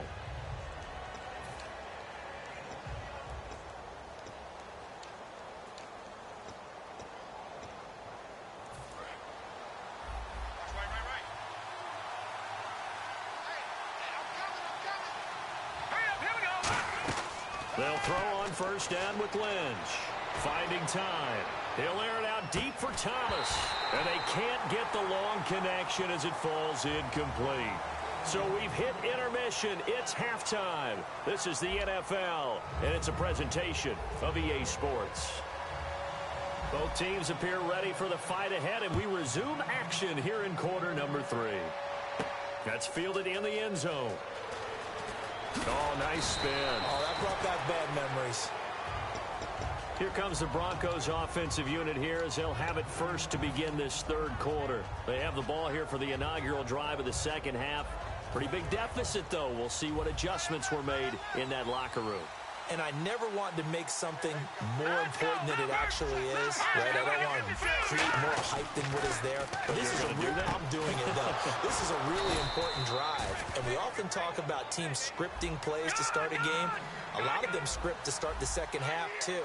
And they're scripting something that they expect to get them into the end zone and back into this game. We'll see if that script is a good one for him. And he'll lose yardage on the play back at the 37-yard line. It's a loss of 2 there, bringing up second down. A fake to Anderson. Now it's Lynch. He sets to fire deep. And that's caught inside the 30. And now the Seahawks are going to take a timeout here on defense. It's just their first, so 2 remaining as they burn 1 here in this third quarter. First down and 10 now for the offensive group. Here we go now. Green 39. Now Lynch on first down. And he'll be hit as he releases it, and that'll fall incomplete. Well, the pressure, the hits, the sacks have been coming at him all game long. I'm frankly surprised that they haven't found a solution yet to create more time for him to throw it or maybe change what they do on offense. And that's one of the biggest differences in this game and why they're losing right now.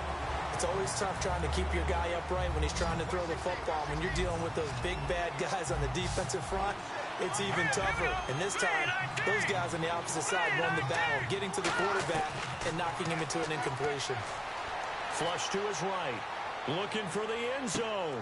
Looking for Sanders, and it's intercepted. Picked off by the Pro Bowl safety Cam Chancellor. And a big turnover there as his guys will get the football back. Now we take a glance at the offense as they work their way back out for their first possession of the second half. And they'll be looking to build off of a nice drive last time, a drive that really relied on the quarterback. Making good decisions, distributing the ball well, distributing it accurately, keeping it away from danger. A really nicely run drive. But now the defense, what adjustments do they need to make in the passing game? Pass rush, pass rush, pass rush. Whether it's the guys up front or maybe you bring additional guys, but you've got to disrupt the timing of them throwing the football. We'll see if they can disrupt it here. Baldwin with it over the middle. 6 yards on the pickup, and it'll make it a second down. And now it looks like they're going to be in the hurry-up.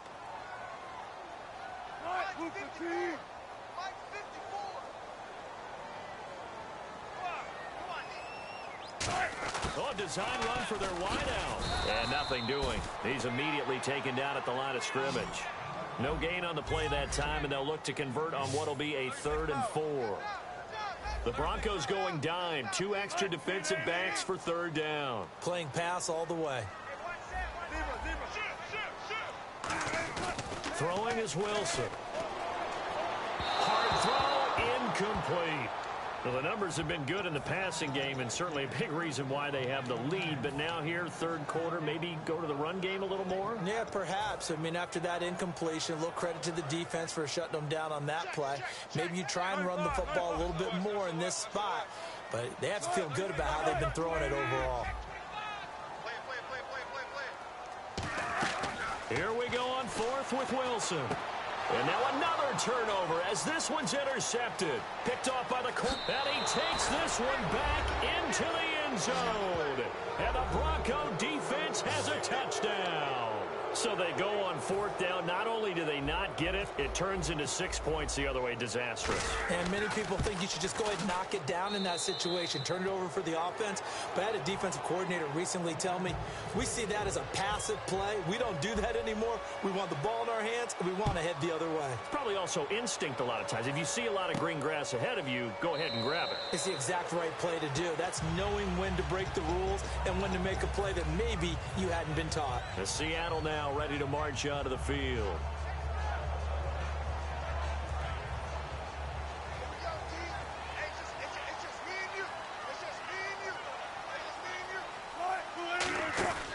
They'll give it to him right up the gut.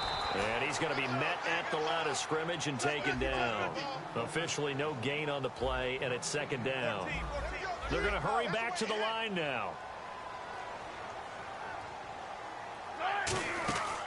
On second down, here's Wilson. And a diving grab. I think he got that, yes. A good gain of 14 there, and it moves the chains. And that's how you throw for a whole heap of yards in a game. You get efforts like that from your receivers. How about him laying out for that catch? Yeah, excellent. Makes the quarterback look a whole lot better. Wilson again to Rolls. And able to break one tackle, but then quickly brought down. 2 yards on the carry there. It'll be second down. Looks like the defense in press coverage here. And quickly they get to the line. To throw is Wilson. And Graham's got it over the middle. They pick up 12 on the play there, and they move the chains. And with that last play, he's now up over that 300-yard mark. And in today's NFL, it almost feels routine. And I hate that when you talk about a 300-yard passing game. To me, 300 yards still signifies excellence, and he's achieved that in this performance.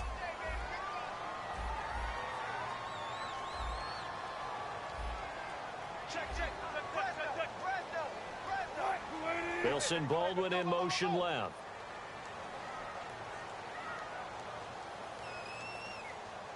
Baldwin goes in motion right. On the carry, Michael. And this time not quite to the 30. It'll be down at the 31-yard line. 8 yards on the pickup there, and it moves the sticks. So the run gets them the first, and now they operate with a fresh set of downs. They'll bring a receiver in motion left.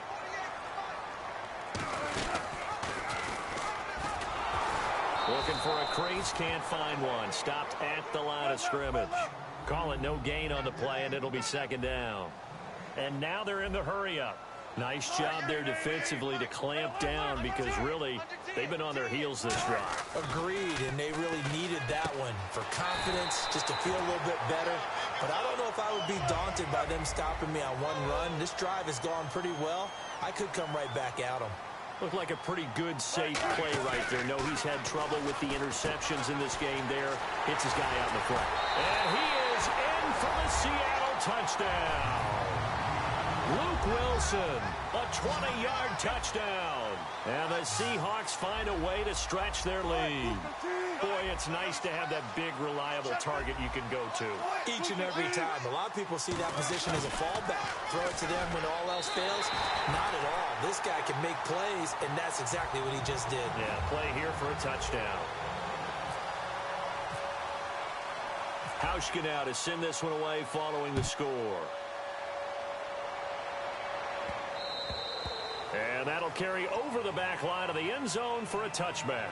And Denver getting set to take the field. And in enemy territory last time through the interception. We'll see what they do on this drive. Can't wait to see how it alters what they decide to do in play calling. Do they continue to throw the ball? Do they want to lean more on the running game? It'll be an interesting sequence of plays that they've got coming up. Does it often affect the play calling with the interception? How much does that change what you do? I think it does depending on why the interception was thrown. Sometimes it's just a matter of the defense made a great play, so you continue to come back. But if it's on you, if the offense just doesn't have the confidence, if they're a little bit shaky, maybe try and take the pressure off and run the ball a little bit. It's a pickup of 14 there. And it'll be good for a Denver first down. Looking to speed things up here, going with some tempo. Now it's Lynch. Oh, look at Thomas wide open. And a nice gain of 21 yards. He's come a long way since his time at Georgia Tech. What did he run at Tech? He ran hitches and go routes, essentially. Yeah. I mean, but he ran them really well. He averaged well over 20 yards a catch while he was there. And he still creates downfield in the NFL. That big body and that willingness to go catch the football. He's pretty impressive. And his friends call him bait. And he will take it in for a Bronco touchdown. C.J. Anderson taking it in from 2 yards out. And the Broncos draw a bit closer. Solid job up front. Really just a solid job all the way around to get that one in. Yeah, that was well executed, wasn't it? Well blocked, well run. End result? 6 points. Touchdown. After the touchdown, here's McManus now to kick it away. That'll be taken in the end zone. And he'll bring it a few past the 20 to the 23-yard line. And Seattle now ready to march onto the field. And they were able to punch it in the end zone last time. They'll be looking to do that again here for the defense. Obviously, they'll be looking to stop them from punching it back in the end zone. It always is punch-counter-punch, isn't it? And which team has the advantage? Well, let's just go back. Last time on offense, they rolled downfield, got into a good rhythm. You can see a little more bounce in and out of the huddle. You can see the sideline really get into the game. So defensively, you're thinking to yourself, how do we take that away from them? How do we get the advantage back? Let's see what they come up with. I think pressure is always the first way to go. You love pressure. I love it. We'll see if they dial it up this drive. Pretty nice coverage there, but a missed opportunity for an interception. Let's face it, a lot of these defenders, they've got it all. Speed, athleticism, hands, a little bit questionable. And if they want to keep this drive alive, they'll need 8 yards here on third down.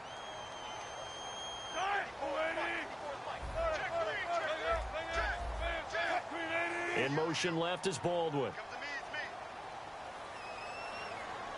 On third down, Wilson. And he's got his man in stride, complete. And he's brought down after a good gain. The 21 yards there as they convert on third. Back now in Seattle, Washington.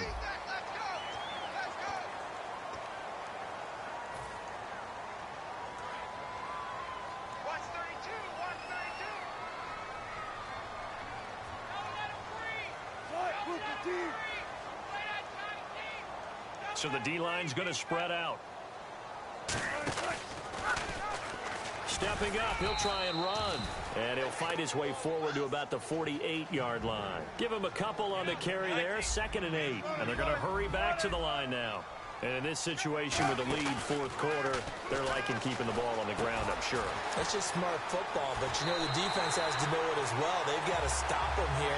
So now we're going to see that loading the box in a big way. 6, 7, 8, 9, whatever it's going to take, puts a little bit more pressure on your big offensive line.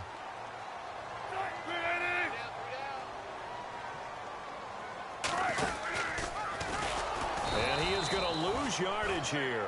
A loss of a full 3 yards, and now it's 2nd down. And they're going to speed things up here. Well, that's the big drawback to this play. Even if somehow the quarterback pitches it, he's not immune to the big hit. In this case, he kept it and absorbed it anyway. Here's Wilson to throw. He's going to rifle one deep left side. And that one got tipped, kind of threw everything off. It brings up third. I know the initial focus was on how far that pass was downfield, but how about the coverage on the play? Able to stay with him, get his hands where the receiver's hands were going to try and catch the ball, tips it up in the air, and knocks it away. They'll send Baldwin in motion left. 3rd and long, it's Wilson. And left side here, it's Graham. And he picks up the first down yardage as he takes it down to the 16.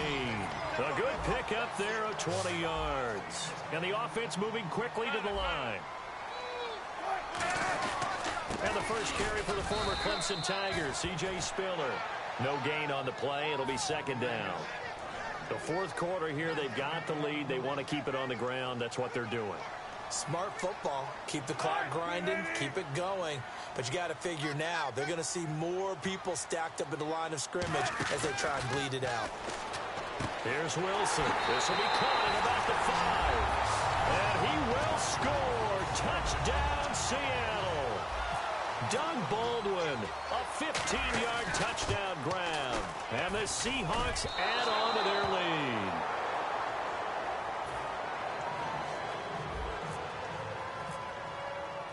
Hauschka now to send this one away following the score. That'll be taken in the end zone. And last year that would have been a net gain of 5 on the return. This year he stopped where he would have been if he had taken a knee, and that's at the 25. The Broncos offense now gets ready to head back onto the field, and they're hoping to capture some of that magic they had last time out when they were able to put together a scoring drive, but they're still down here, Charles. Not the major concern, though, because of what you talked about. They scored the last time out. They feel good about themselves. They feel like their game plan is now in effect. They know how to attack and what plays they want to put together. But they've got to keep it moving in the right direction because, as you did note, they are down on the scoreboard. Here's Lynch. And incomplete. He was trying to get it to Benny Fowler that time. And it's 3rd down. When you see passes knocked down by those guys I call the frustrated fullbacks, the linebackers, you know that in their zone coverage, they were able to drop, see the ball thrown, and react to it very quickly. Pressure comes. He's taken down by the Seahawk defense. Kevin Pierre-Louis in there to drop him for a loss of 10, and it'll be 4th and long.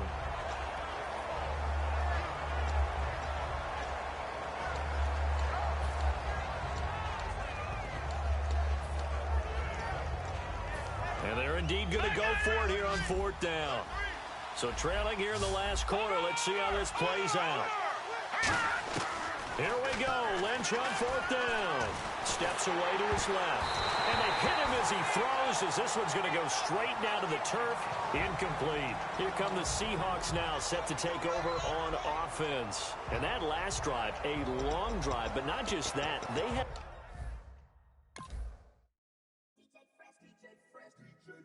Now I've been in New York, Texas, Midwest, and it all reminds me of California, cause there's no place like California. California, A-A-T-L-M-I-A-D-D-M-V, all reminds me of California, cause there's no place like California. California, New York, Texas, Midwest, and it all reminds me of California, cause there's no place like California. I got some out in Dallas, now I'm smelling like LA. Met it from Miami to the Machiavelli. Left the kids on the belly, left the vid on my celly. She ate like spaghetti, I'm hitting gas and Dreddy. Met some killers in Memphis, like they from Oakland. Give me my flowers while I can smell them. Ain't talking about roses, literally I'm lean. Mix it like a bought it in Nashville. Then I woke up in Tulsa, Oklahoma. It's sun. California, but nothing like Compton. It's more like Calistoga, and it's hot as Arizona. I pop me a Fresno, hard colder than Minnesota in October. Don't interrupt, darling, I'm in the zone. Why does everywhere I go just remind me of home? You know that state of gold with the bed. Them other places come close, but they don't compare. Now I've been in New York, come on, Texas, yeah, Midwest, and it all reminds me of California, cause there's no place like that.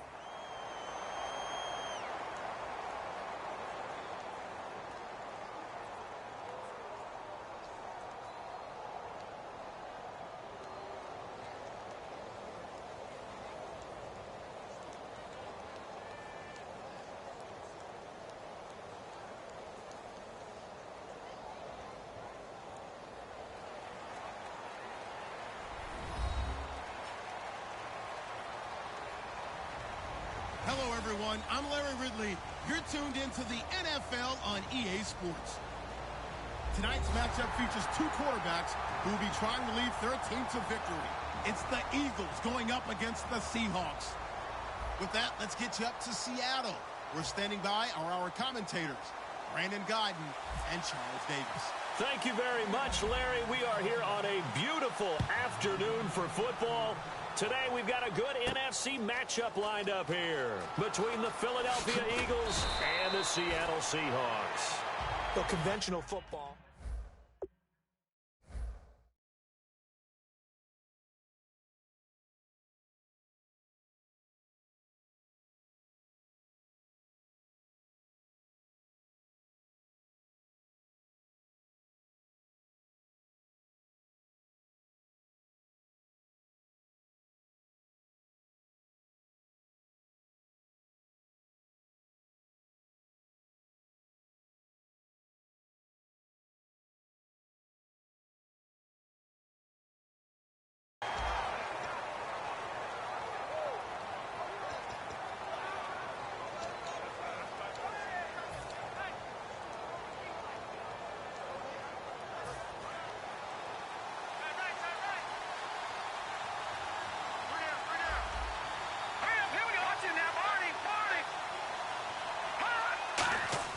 Now a play fake here on first down.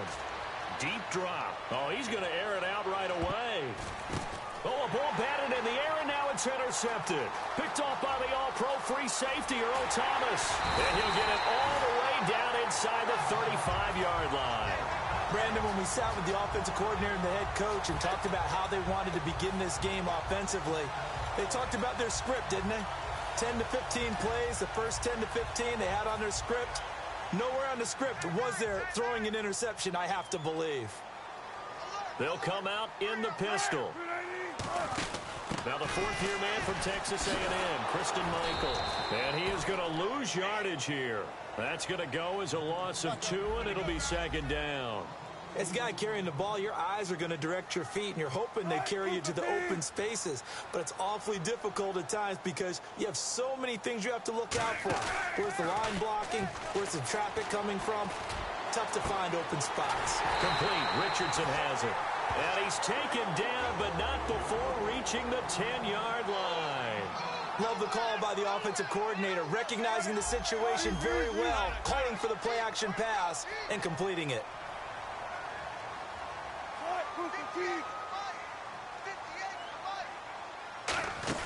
Throwing now, Wilson on first down. He's got time. Oh, he had 6 points in his hands there. Couldn't hang on. Second down. The starters for the Seahawks of Seattle on the offensive side. Charles, they could use a big game from Thomas Rawls. And they really loved what they got out of him last year because an undrafted player is not supposed to give you nearly 6 yards a carry in production. And that's exactly what he did. They need a big game out of him, and they expect it.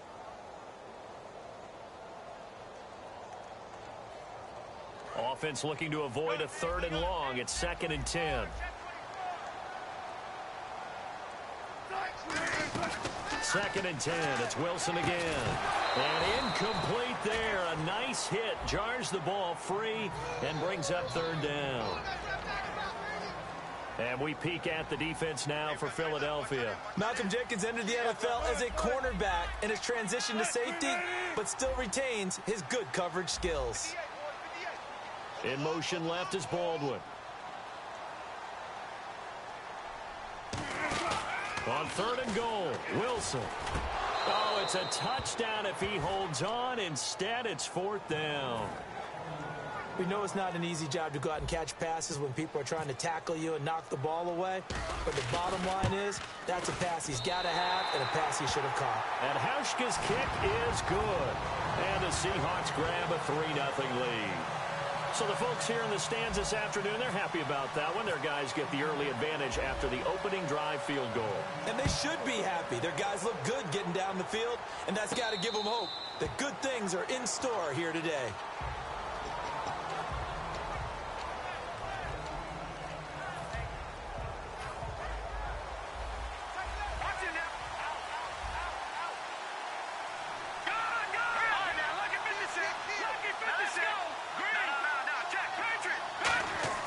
They go back to the air here after the INT on the last drive. Ertz over the middle. And he takes this one just shy of midfield all the way to the 49. And that's one of his advantages of a passer, is it not? With his height, setting back there in the pocket, firing it over the middle, he can really see everything clearly. It is, and I know that other quarterbacks get it done different ways, all right? You don't have to be his height to make a great play. But what he does is he takes away having to make those slide steps in the pocket to find angles to throw the ball through. He just throws right over the top of it because he can see everything, and sometimes that saves time and gets the ball to a receiver quicker. Let's go! Green, Philly, here we go! On first down, Wentz. Ertz has it left side. And this time not quite to the 30. It'll be down at the 31-yard line. Seeing that play and understanding just how tough it is to cover tight ends, especially the ones running around the NFL nowadays, makes me glad I didn't make it in that league. I would have a really difficult time. But now you get to sit up here with me. Yeah, and that's fun, isn't it? And what a really nice game right there on first down for them. Brings up a nice second down for them.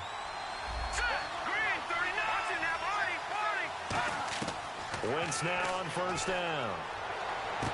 That is caught inside the 5. And he is into the end zone. Touchdown, Philadelphia. Nelson Aguilar, a 22-yard touchdown grab. And the Eagles have taken the early lead. He's got it. They'll see that opening drive field goal and raise it a touchdown, and that makes it 7-3.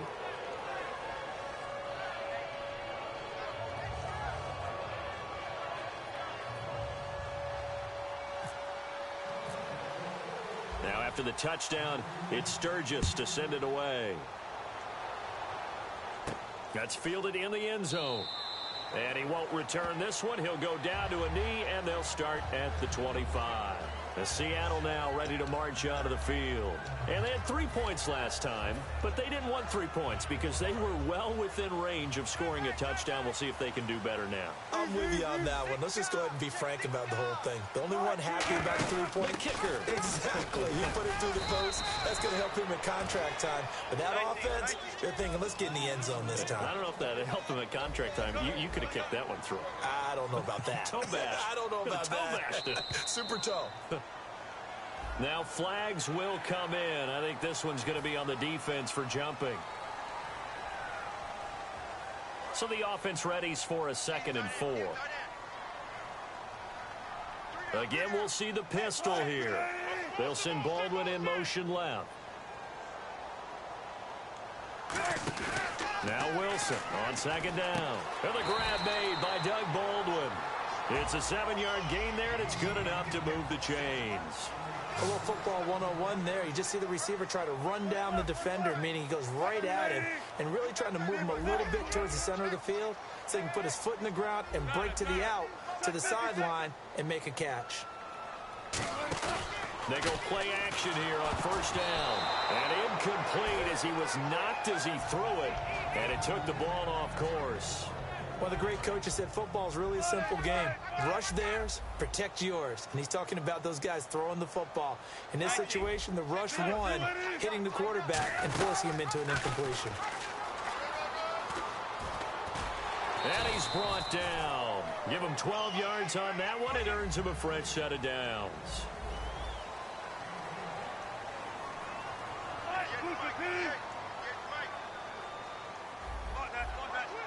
In motion left is Baldwin.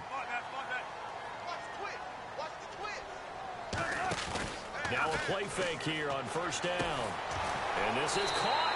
I think he got that with one hand. A good pickup there of 20 yards. That was a terrific catch. I mean, to go up there and get it one-handed like that, but I almost want to go into that riff about back in my day, the gloves weren't quite like this. When did gloves really become prevalent, just in general? I think in the 80s. I think as we started to move through the 80s, especially as we got towards the latter part of that. But a lot of those were really like baseball batting gloves to begin with not much of a tacky area on the glove. In fact, there was none. I actually remember in cold weather games wearing the old scuba gloves, which you'd wear in the diving, but they would split too easily in the course of a game. Then the glove manufacturers got smart and started adding to it, and here we are today. And he's brought down. 17 yards on the pickup there. The drive will continue. It's a first down. One thing I can say pretty safely, that route is not called if you don't have a guy who can throw the ball and put some mustard on it. Because if you're going to lollipop it in the middle of the field, bad things usually happen. It takes a strong-arm guy who can rifle it in there, and they were able to successfully complete that one. That is caught at the 7-yard line. It's a gain of 9 yards, and that'll make it second and short. Brandon, so many times we see the crossing route start as a quick hitter, but in this play, he had time in the pocket and waited for him to clear going across.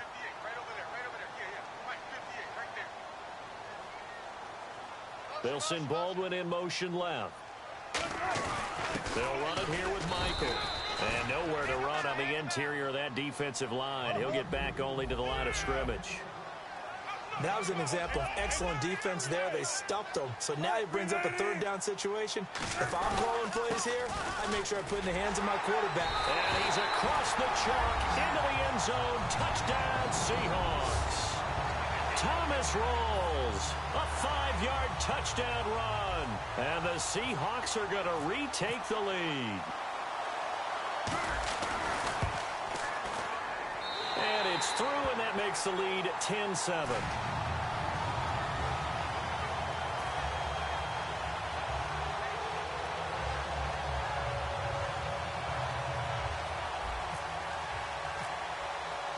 Hauschka now to send this one away following the score.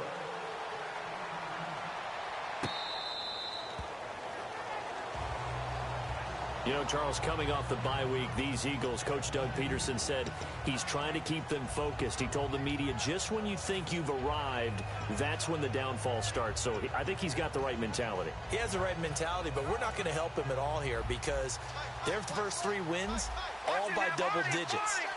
And that's only happened twice in team history. And you know what happened both times? What? That team made the Super Bowl. There's pressure. We're not helping Coach Peterson at all. That's going to go as a loss of a yard, and it'll be second down. Now Wentz on the bootleg. Oh, the ball comes out on the hit, but they'll say it's incomplete. Back live with Charles Davis. I'm Brandon Gaudin. It's the Eagles with the ball here to begin quarter number 2. They do, however, have a tough 3rd and long coming up.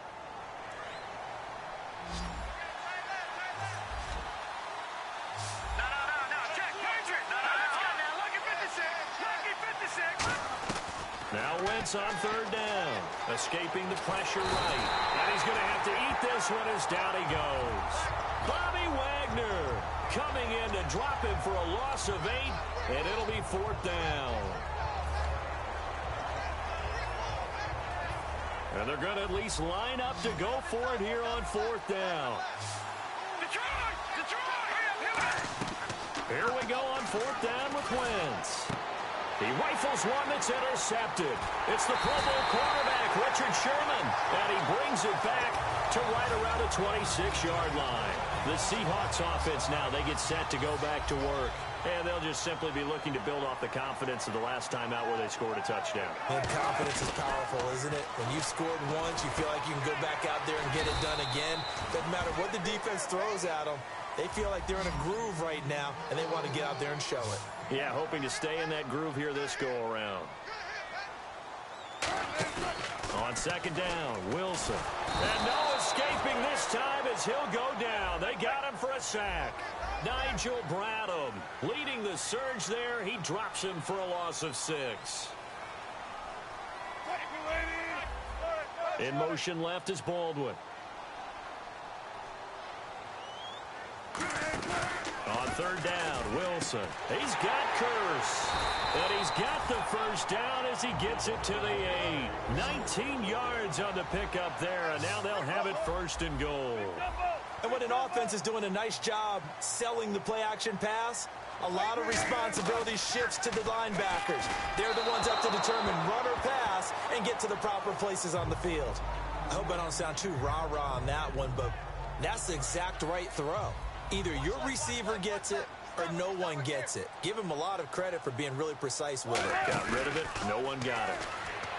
Now Wilson. And he's got it. Caught in the end zone for the Seahawk touchdown.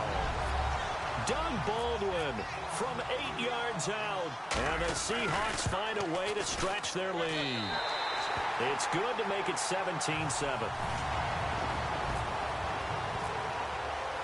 Hauschka now to send this one away following the score. That'll be taken in the end zone. And he'll take it back to about the 19-yard line.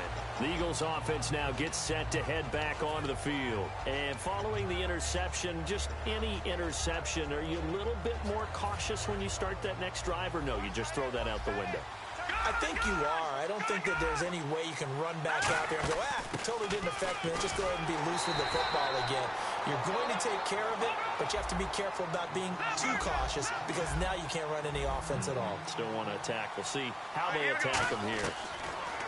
To throw is Wentz. Going deep here for Matthews.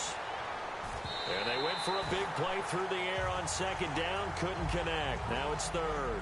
One thing I know from experience is that when the deep ball is thrown and you're the defender, you've got to fight that little bit of panic that emerges. You've got to play the ball really well. It's a 50-50 jump ball play. And guess what? They took a shot. Are you going to win it? And in this case, they managed to get it done. They give them 14 yards that time and a fresh set of downs. Obviously, this has not been a banner game throwing the football. So what you got to do, you got to kind of down focus, don't you think? Find the tight end, take some easier completions. The interception last drive there. He hits the reliable target. And he'll get up near the 45. They'll spot it at the 44. When you execute a drag or a crossing route really well and give them a chance to let it develop a little bit, you can gain some significant yardage hitting your tight end on that one. They go play action for Matthews. Now Wentz. He's going to air one out. And that is caught. It's Aguilar for the Eagle touchdown. Nelson Aguilar with his second touchdown here in this first half. And the Eagles have cut it back within a score.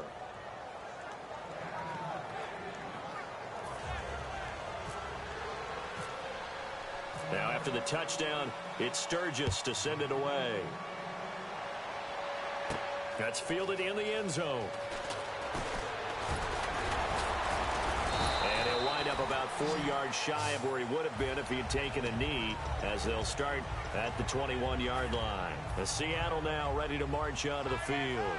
And that recipe on their last drive that resulted in a touchdown looked pretty good, so they'll be hoping to do that once more. I mean, it takes me back to when we sat with the offensive coordinator and the head coach. They felt pretty good about their game plan and thought there were some holes in the defense, and they exploited them the last time out. Let's see if they can come back and put together a similar drive. And we'll see if they can do just that. Now it's Wilson. The grab made by Curse over the middle. That one good for 16, and the drive will continue. An ex-teammate used to tell me all the time, I hate experienced quarterbacks because no matter what, you really can't hide what you're doing. And I think that right there, he knew right away where the blitz was coming from, where his primary guy was going to be, and he ended up going to a secondary target for a nice game. I was just going to ask you, that wasn't the primary target. He's so good at that, isn't he? I think he knew right away that he wasn't going to get to his primary guy. I think he read that as soon as he got to the line of scrimmage, knew where the pressure was going to come from, and said, I know how to beat that, and that's what he did. So 2 minutes to go in a wild first half. Back to CenturyLink Field after this. And on the outside, they're playing press coverage. And to give this time to the tailback. There he goes, right side. And a cut to the right and some open field here. And all the way in, touchdown Seattle. Christian Michael, 43 yards. And the Seahawks add on to their lead. And he puts it through. Hauschka now to send this one away following the score. That's fielded in the end zone.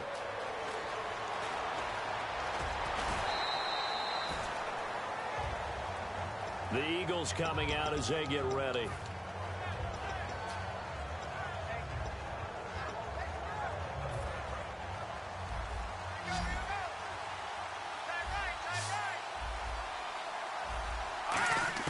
On first down, Wentz. He couldn't quite hold it. Got hit. Ball pops out, incomplete. You know, it seems like most every week we're talking about young players, young quarterbacks that have really come on strong. But Dak Prescott, Carson Wentz, they've earned their stripes early. Their play has really been off the charts. When you look at it, Carson Wentz, they made him the starter to begin the season.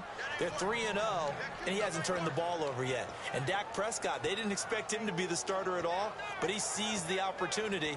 His team is 3-1, and he hasn't turned the ball over. Yeah, 8 touchdowns, no interceptions between those two guys. Throwing on first is Wentz. Oh, hit as he throws there, incomplete. Jordan Matthews, the one he was looking for. And it's second down. Well, that's the type of pass play that you need to wait for routes to develop. You need a little time in the pocket, but that's hard to do when you got people in your face. Wentz going to throw. And he takes a shot on the release as this will be incomplete. So much of this game is about leverage. We always talk about low man wins in the trenches. Well, it's like that in just about every position. And sometimes, if you lose that leverage and you're losing the battle, just jump up at the line of scrimmage. Now, whistles come in. We're going to get a timeout here by the offense. It's just their first, so they'll have 2 remaining here before we get to halftime. Fresh set of downs here.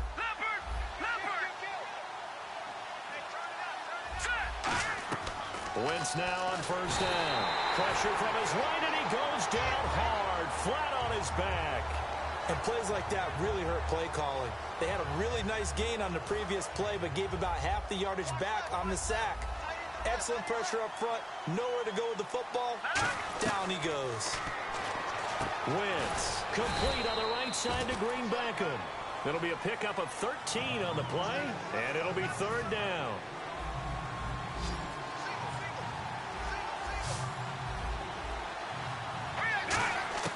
From the gun on third down, Wentz.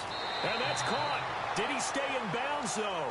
He did not. Ruled incomplete. A third down, he tried to stay in bounds, did all he could. He caught it, but was led a little bit too far. Yeah, and that's always difficult, isn't it? Because you know half of your body is trying to stay behind while the other half is reaching out, trying to catch the football. The top half worked. It was the bottom half that was in question. So a good kick there, and they wrap up the drive by putting 3 on the board. And you know, let's face it, you're not always going to come away with 6. Defense in the NFL are just too good. But you've got to come away with something. And there, they get 3. The Seattle now ready to march onto the field. And we'll see how this is played. Offensively, they've got the lead. Not a whole lot of time left. What do you think, Charles? Well, it's tempting to try and add to your lead. But a mistake there, that can change things in a big way. I say go ahead, take the knee, get on out for the half. And now it looks like they're going to be in the hurry-up. On second down, here's Wilson. Backing up. He'll rifle this one deep right side. And the hit jarred it loose. It's incomplete. On every offensive coordinator, every play caller sheet, they have about 5 or 6 plays per game that they call shot plays or big plays. And you don't get many opportunities to dial them up. And they just did. And they drop it with a great chance to make a big play. That's going to hurt. He's got Curse. And he's got the first before he's brought down at the 39-yard line. Now hold everything here. We're going to get a timeout by the offense. It's just their first, so they'll have 2 remaining here before we get to halftime.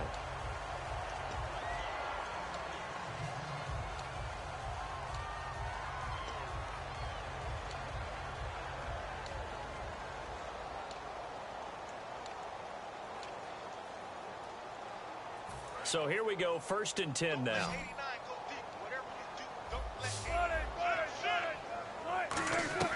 Throwing now, Wilson on 1st down. He's going to sling this deep downfield. And this will be incomplete. 1 second left to go. And when all else fails as a defender, when you're not there in the coverage, your best friend is exactly what we saw there. A big play shot taken by the offense. Unfortunately, it ended in a big drop. Now Wilson, and he's going to go down. Couldn't get a throw off with the pressure. Maybe that was for the best, as that brings us to the end of this first. And apparently that's all, Larry. So much for the halftime report. We'll see you in the postgame. We're ready to get to the 3rd quarter.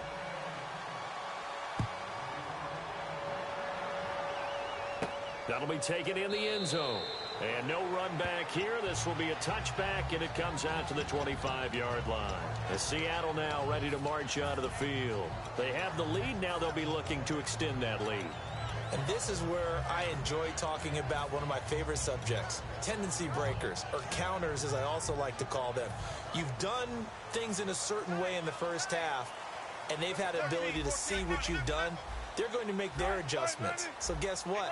You adjust yourself and try and stay ahead of the pace because you are looking for some separation in this ball game. The adjustment to the adjustment. Without a doubt. Show them one thing, hit them with something else.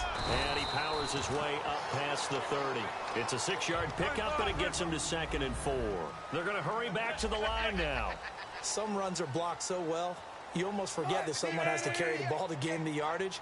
The leverage by the offensive line to create space up front, really well done. And Graham's got it over the middle. And he's brought down. To give him 17 yards that time as that'll move the chains. And a good quarterback facing zone coverage. If he has just a little bit of time to survey the scene, that's what's going to happen. No doubt about it. If there's no pressure, he's going to continue to pick them apart because he'll have all that time to find someone open downfield. You can only cover for so long. So maybe they want to go to a zone blitz scheme, get a little bit more pressure. Remember when Carolina did that against Denver? They lost the game ultimately. They dropped the defensive end out, and he ended up with an interception in that game in Super Bowl 50. Maybe some sort of scheme like that to try and get more pressure at the passer. And quickly they get to the line. On 1st and 10, it's Wilson. Toward the right sideline, but it's incomplete. The tight end, Luke Wilson, was the target. And now it's 2nd down.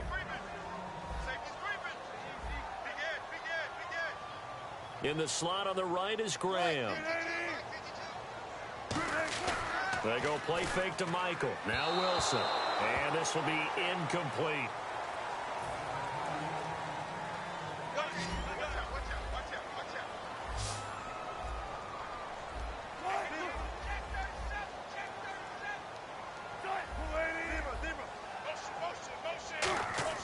On third down, Wilson. And that's incomplete.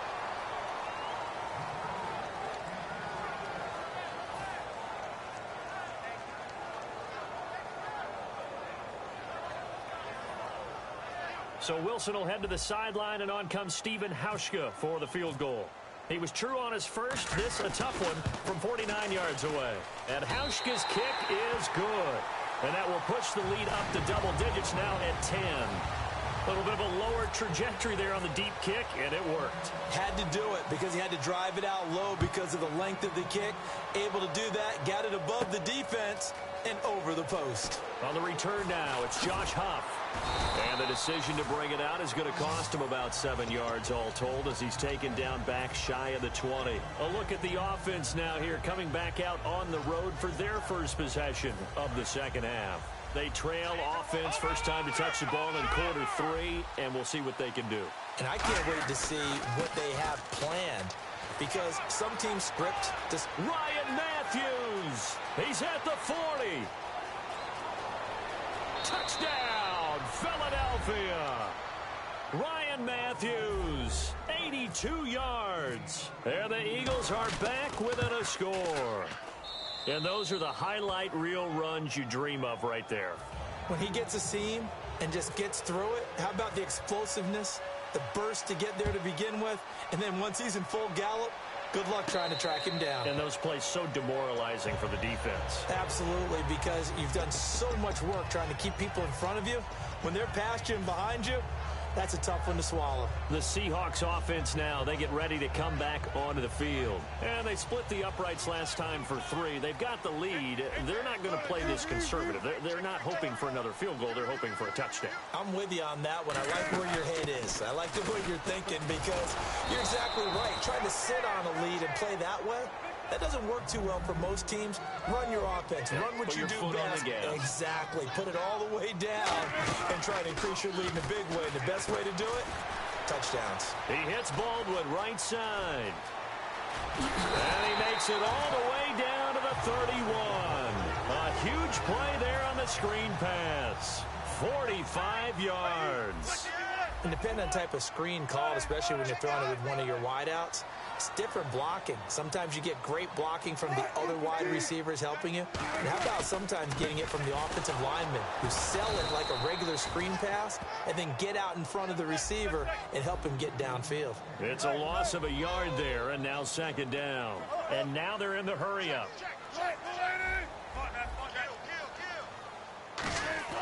Now Wilson on second down. He's got time in the pocket. And incomplete there. A nice hit. Jars the ball free and brings up third down. So a second down incompletion now brings up third down. In the slot on the right is Graham.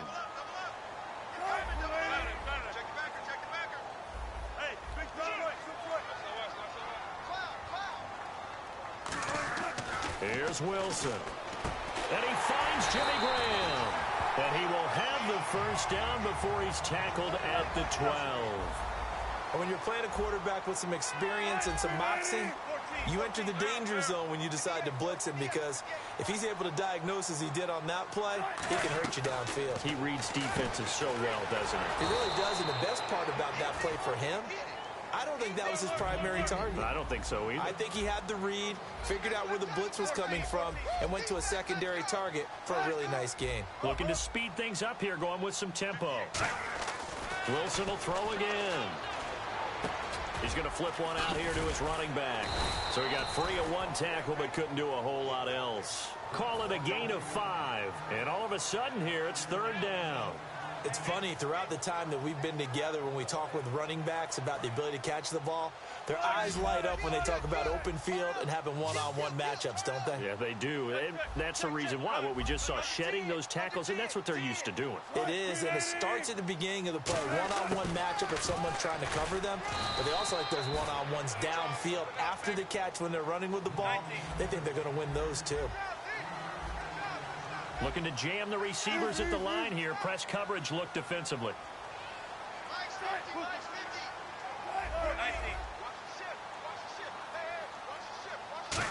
Oh, look at this play call. And he will take this one in for the Seattle touchdown. Jermaine Kearse, a 3-yard touchdown run. And the Seahawks find a way to stretch their lead. And his kick is right through. Hauschka now to send this one away following the score.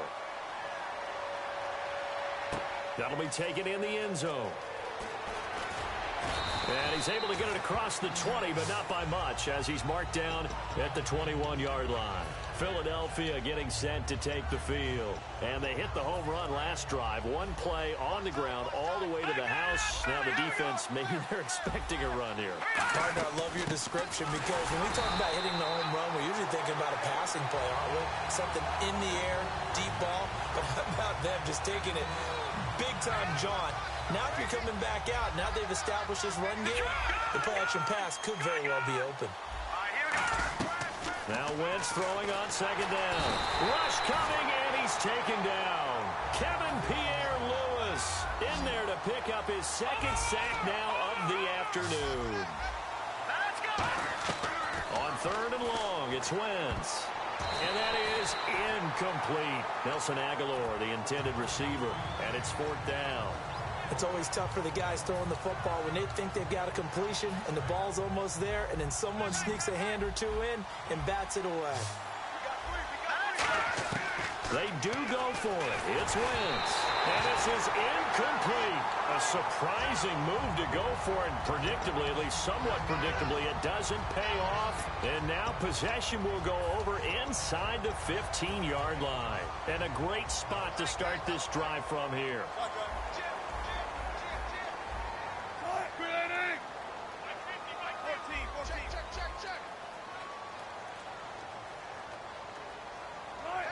Halfback sent in motion.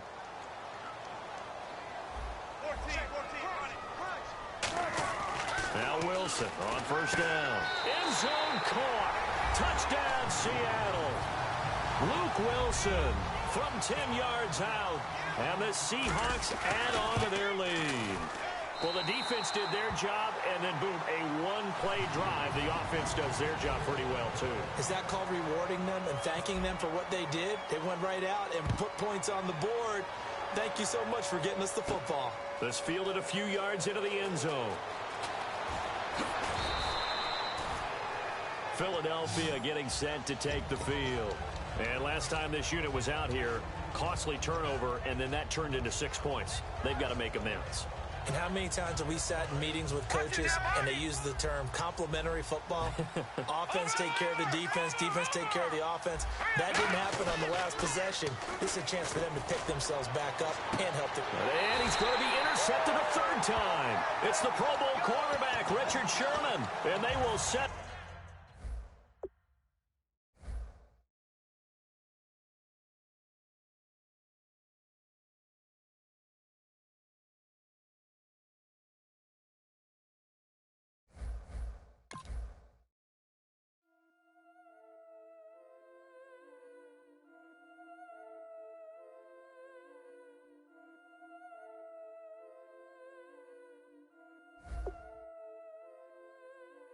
Yeah, I've been killing it. Yeah, I've been hard in the paint, not a single assist. Yeah, I've been flicking that wrist. Yeah, I've been now they with this. Yeah, I've been killing it. Yeah, I've been hard in the paint, not a single assist. Yeah, I've been flicking that wrist. Yeah, I've been now they with this. Yeah, I've been killing that, killing that. Yeah, I've been flicking that wrist. Yeah, I've been killing that, flicking that wrist. Yeah, I've been killing that. Yeah, I've been hard in the paint, not a single assist. Yeah, I've been flicking that wrist, flicking that wrist. Let me tell you about the young man. Matter of fact, I'ma let push tell that. Take it by the old man. Had to change a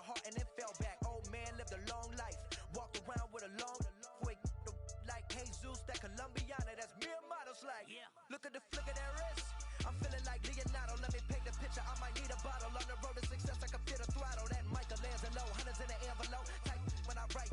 And that old man had to change her heart. Wish he knew it back from the start. Like, looked around, seen his wife on the military all over the whole compound. Soon as he seen it, I swear it, I mean it. My man was gone quicker than Domino's. He in jail.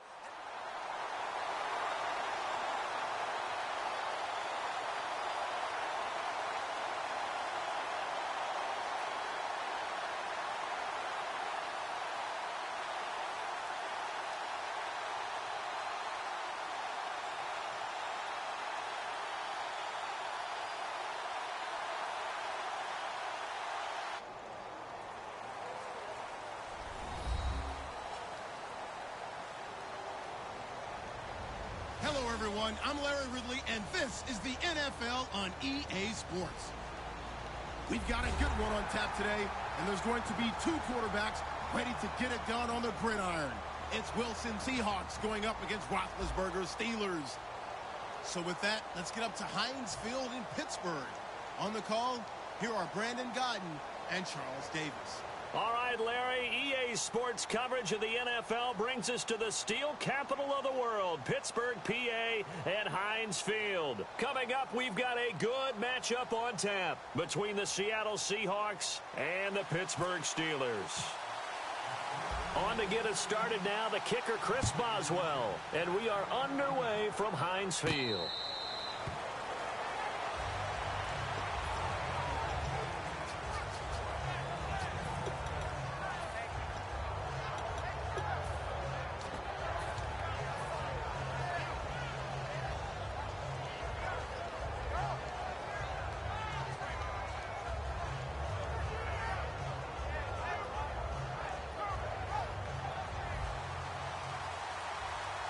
Looks like the defense in press coverage here.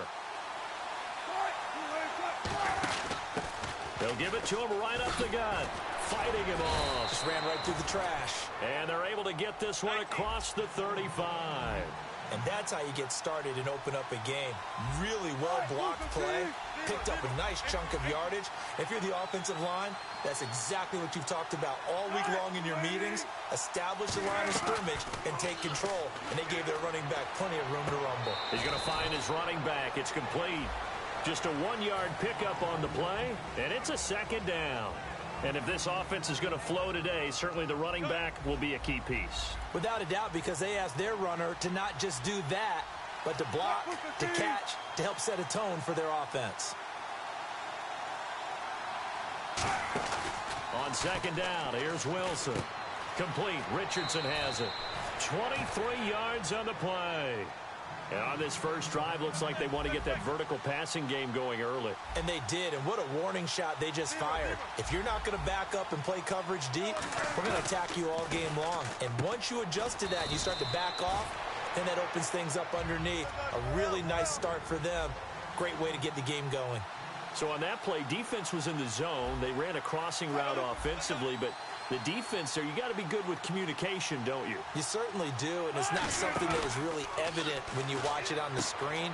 But everyone's talking, communicating, pointing, and it keeps you from chasing receivers because you have a specific zone you have to cover. When a receiver's in your zone and he crosses to another one, you got to let your guy know.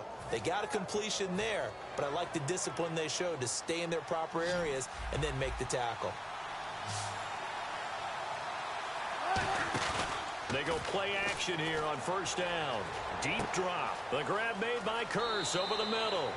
And he is in for the Seattle touchdown. Jermaine Curse from 21 yards away. And the Seahawks take the ball down the field and score on their opening drive.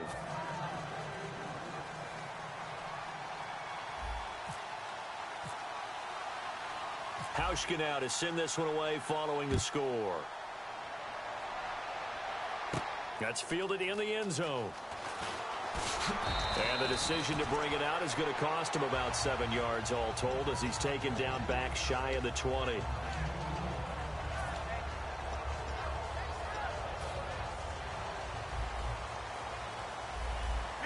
Brown, the lone receiver, left. Now Roethlisberger on first down. This is caught by Antonio Brown. Okay, in your fantasy league, did Antonio Brown go first? In both of my leagues, he went first, yes. And rightly so. We saw what he did against Kansas City. He got Pittsburgh off to a roaring start. 2 touchdowns early, and then that allowed them to coast the rest of the way. He may only be 5'10", but he is a load to handle out wide.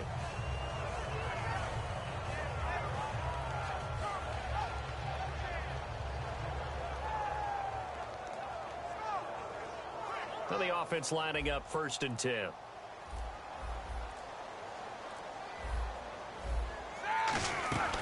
Here's the first carry for Le'Veon Bell. And he'll get this up to about the 40. Week 4, Bell returned from the injury and the suspension, and he came back in a big way, Charles. Showed a lot of patience, and that's interesting, isn't it? Because you know he was ready to explode because he couldn't play in the early part of the NFL season. But following his blockers, letting things develop, and then taking off through the hole. He let Marquise Pouncey get out in front, David DeCastro, and then he just went through there like a bolt of lightning. They have finished 18 carries, 144 yards. On first down, it's Roethlisberger. This is Bell on the dump off. And he'll be taken down, but not before he gets into enemy territory. A nice pickup there of 11 yards, and it'll move the sticks. Everyone's got to be able to catch the football. Doesn't matter what position you play, but if you're on offense, be aware a ball may come your way.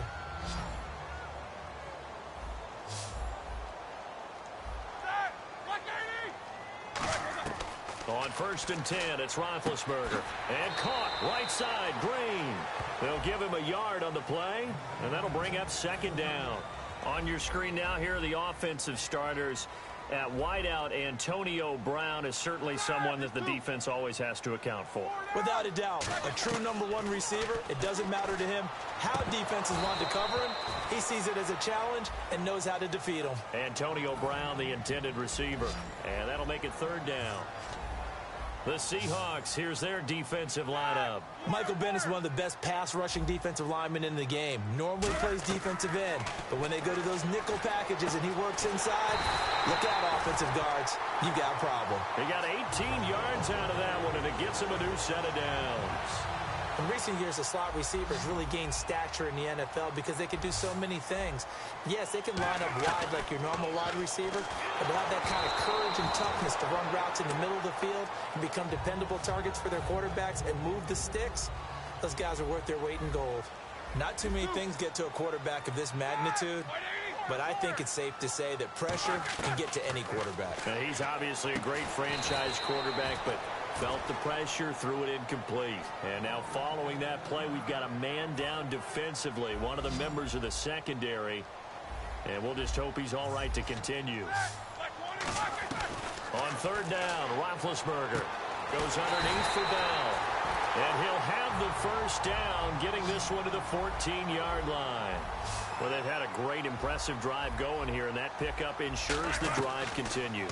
And not only do you continue the drive, and he's going to take it in for a Steeler touchdown.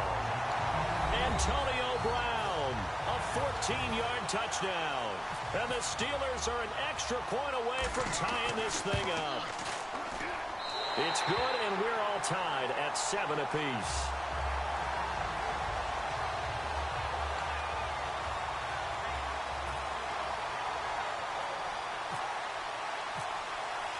So we're right back where we started, all even as the kick's away. That'll be taken in the end zone. And he'll make it across the 20 as his guys will set up shop at the 23-yard line. Back here with Charles Davis, I'm Brandon Gaudin. We've had the kickoff to begin the first quarter. Now it's time for the second quarter kickoff as they'll take over with the ball 1st and 10.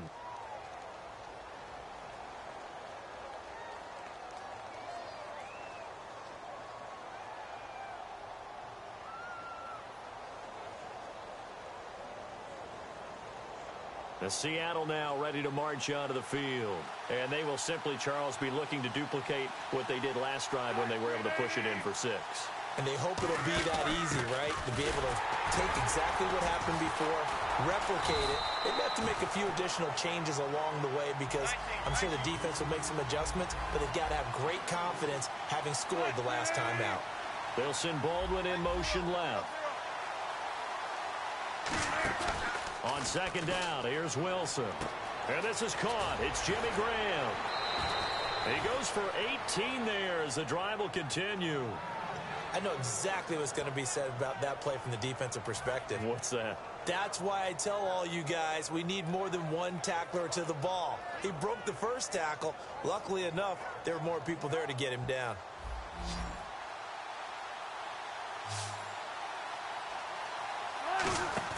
They go play action here on first down. And no escaping this time as he'll go down. They got him for a sack. And we talk about players blitzing all the time. I often laugh and sometimes call it just straight-ahead pursuit. What a running start right back to the backfield for him. Yeah, it really didn't give anybody looking for Baldwin. Intercepted. Picked off by the veteran James Harrison. And they'll start with great field position at the 41-yard line. And Pittsburgh getting set to take the field. And on the outside, they're playing press coverage.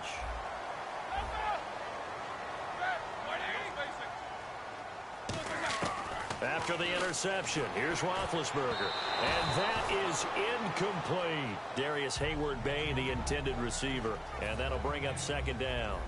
One of the toughest things about playing defensive back is pattern reading, trying to figure out what they're doing. And on that one, they had the fly, just sending a guy downfield with the in route accompanying it, what people call a dagger route, trying to hit the guy underneath after the clear out. In this case, though, they're not able to get it done. Yeah, they said forget the underneath route. They went for the guy on the fly, but as you said, incomplete. It's not just the offensive linemen and the guys charged with protecting him that take it personally. When the franchise quarterback is dropped on the ground, it runs through the whole organization from the owner all the way down. It's like every single time he goes down, everyone holds their breath. Not only do they hold their breath, but they feel the hit as well. They're just trying to think of ways for it not to happen again.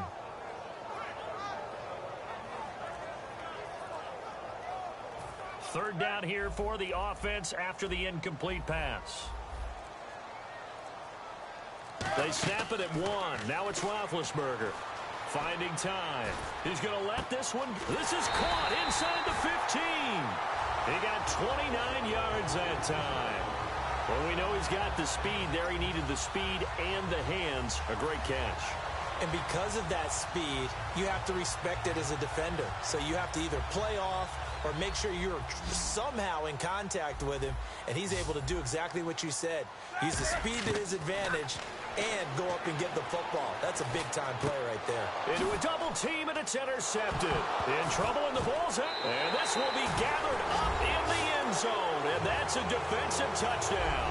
A great read, and it's picked off. And they're able to run it in. It started with a battle in the trenches. They won there, and they got in for 6 points. And that's going to be a tough one for the defense to deal with. They've got to go to the bench now and figure out how we're going to slow down this running game, because on that particular play, they had no answer.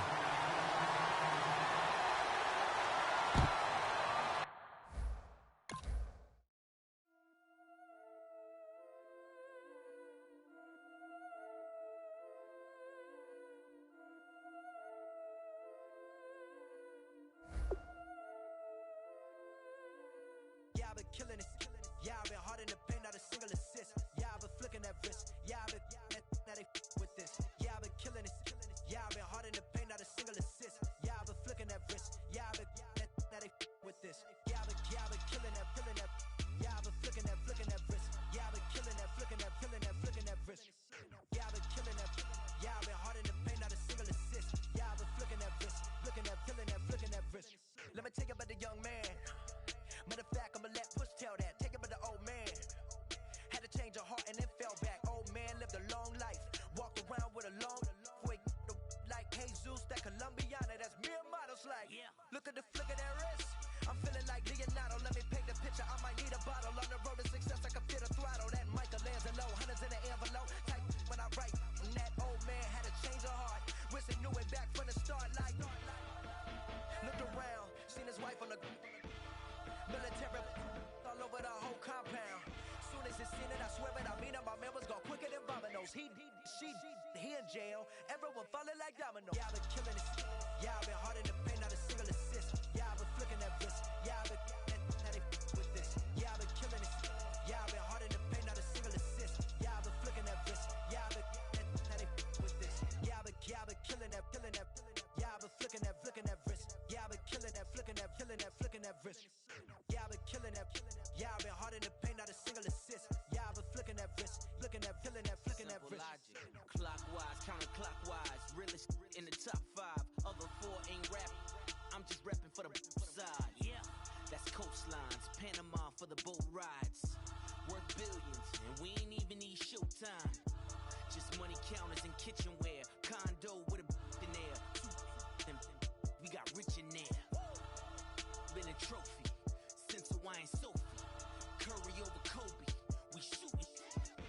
Splash Brothers with the add in soda. Good fellas to my Aureliotis. Shades of blue, I bet you. Let the sky fall, let it rain on you. Yeah, I've been killing this. Yeah, I've been hard in the paint, not a single assist. Yeah, I've been flicking that wrist. Yeah, I've been now they with this. Yeah, I've been killing this. Yeah, I've been hard in the paint, not a single assist. Yeah, I've been flicking that wrist. Yeah, I've been now they with this. Yeah, I've been killing that. Yeah, I've been flicking that wrist. Yeah, I've been killing that, flicking that wrist. Yeah, I've been killing that. Yeah, I've been hard in the paint, not a single assist. Yeah, I've been flicking that wrist, flicking that wrist.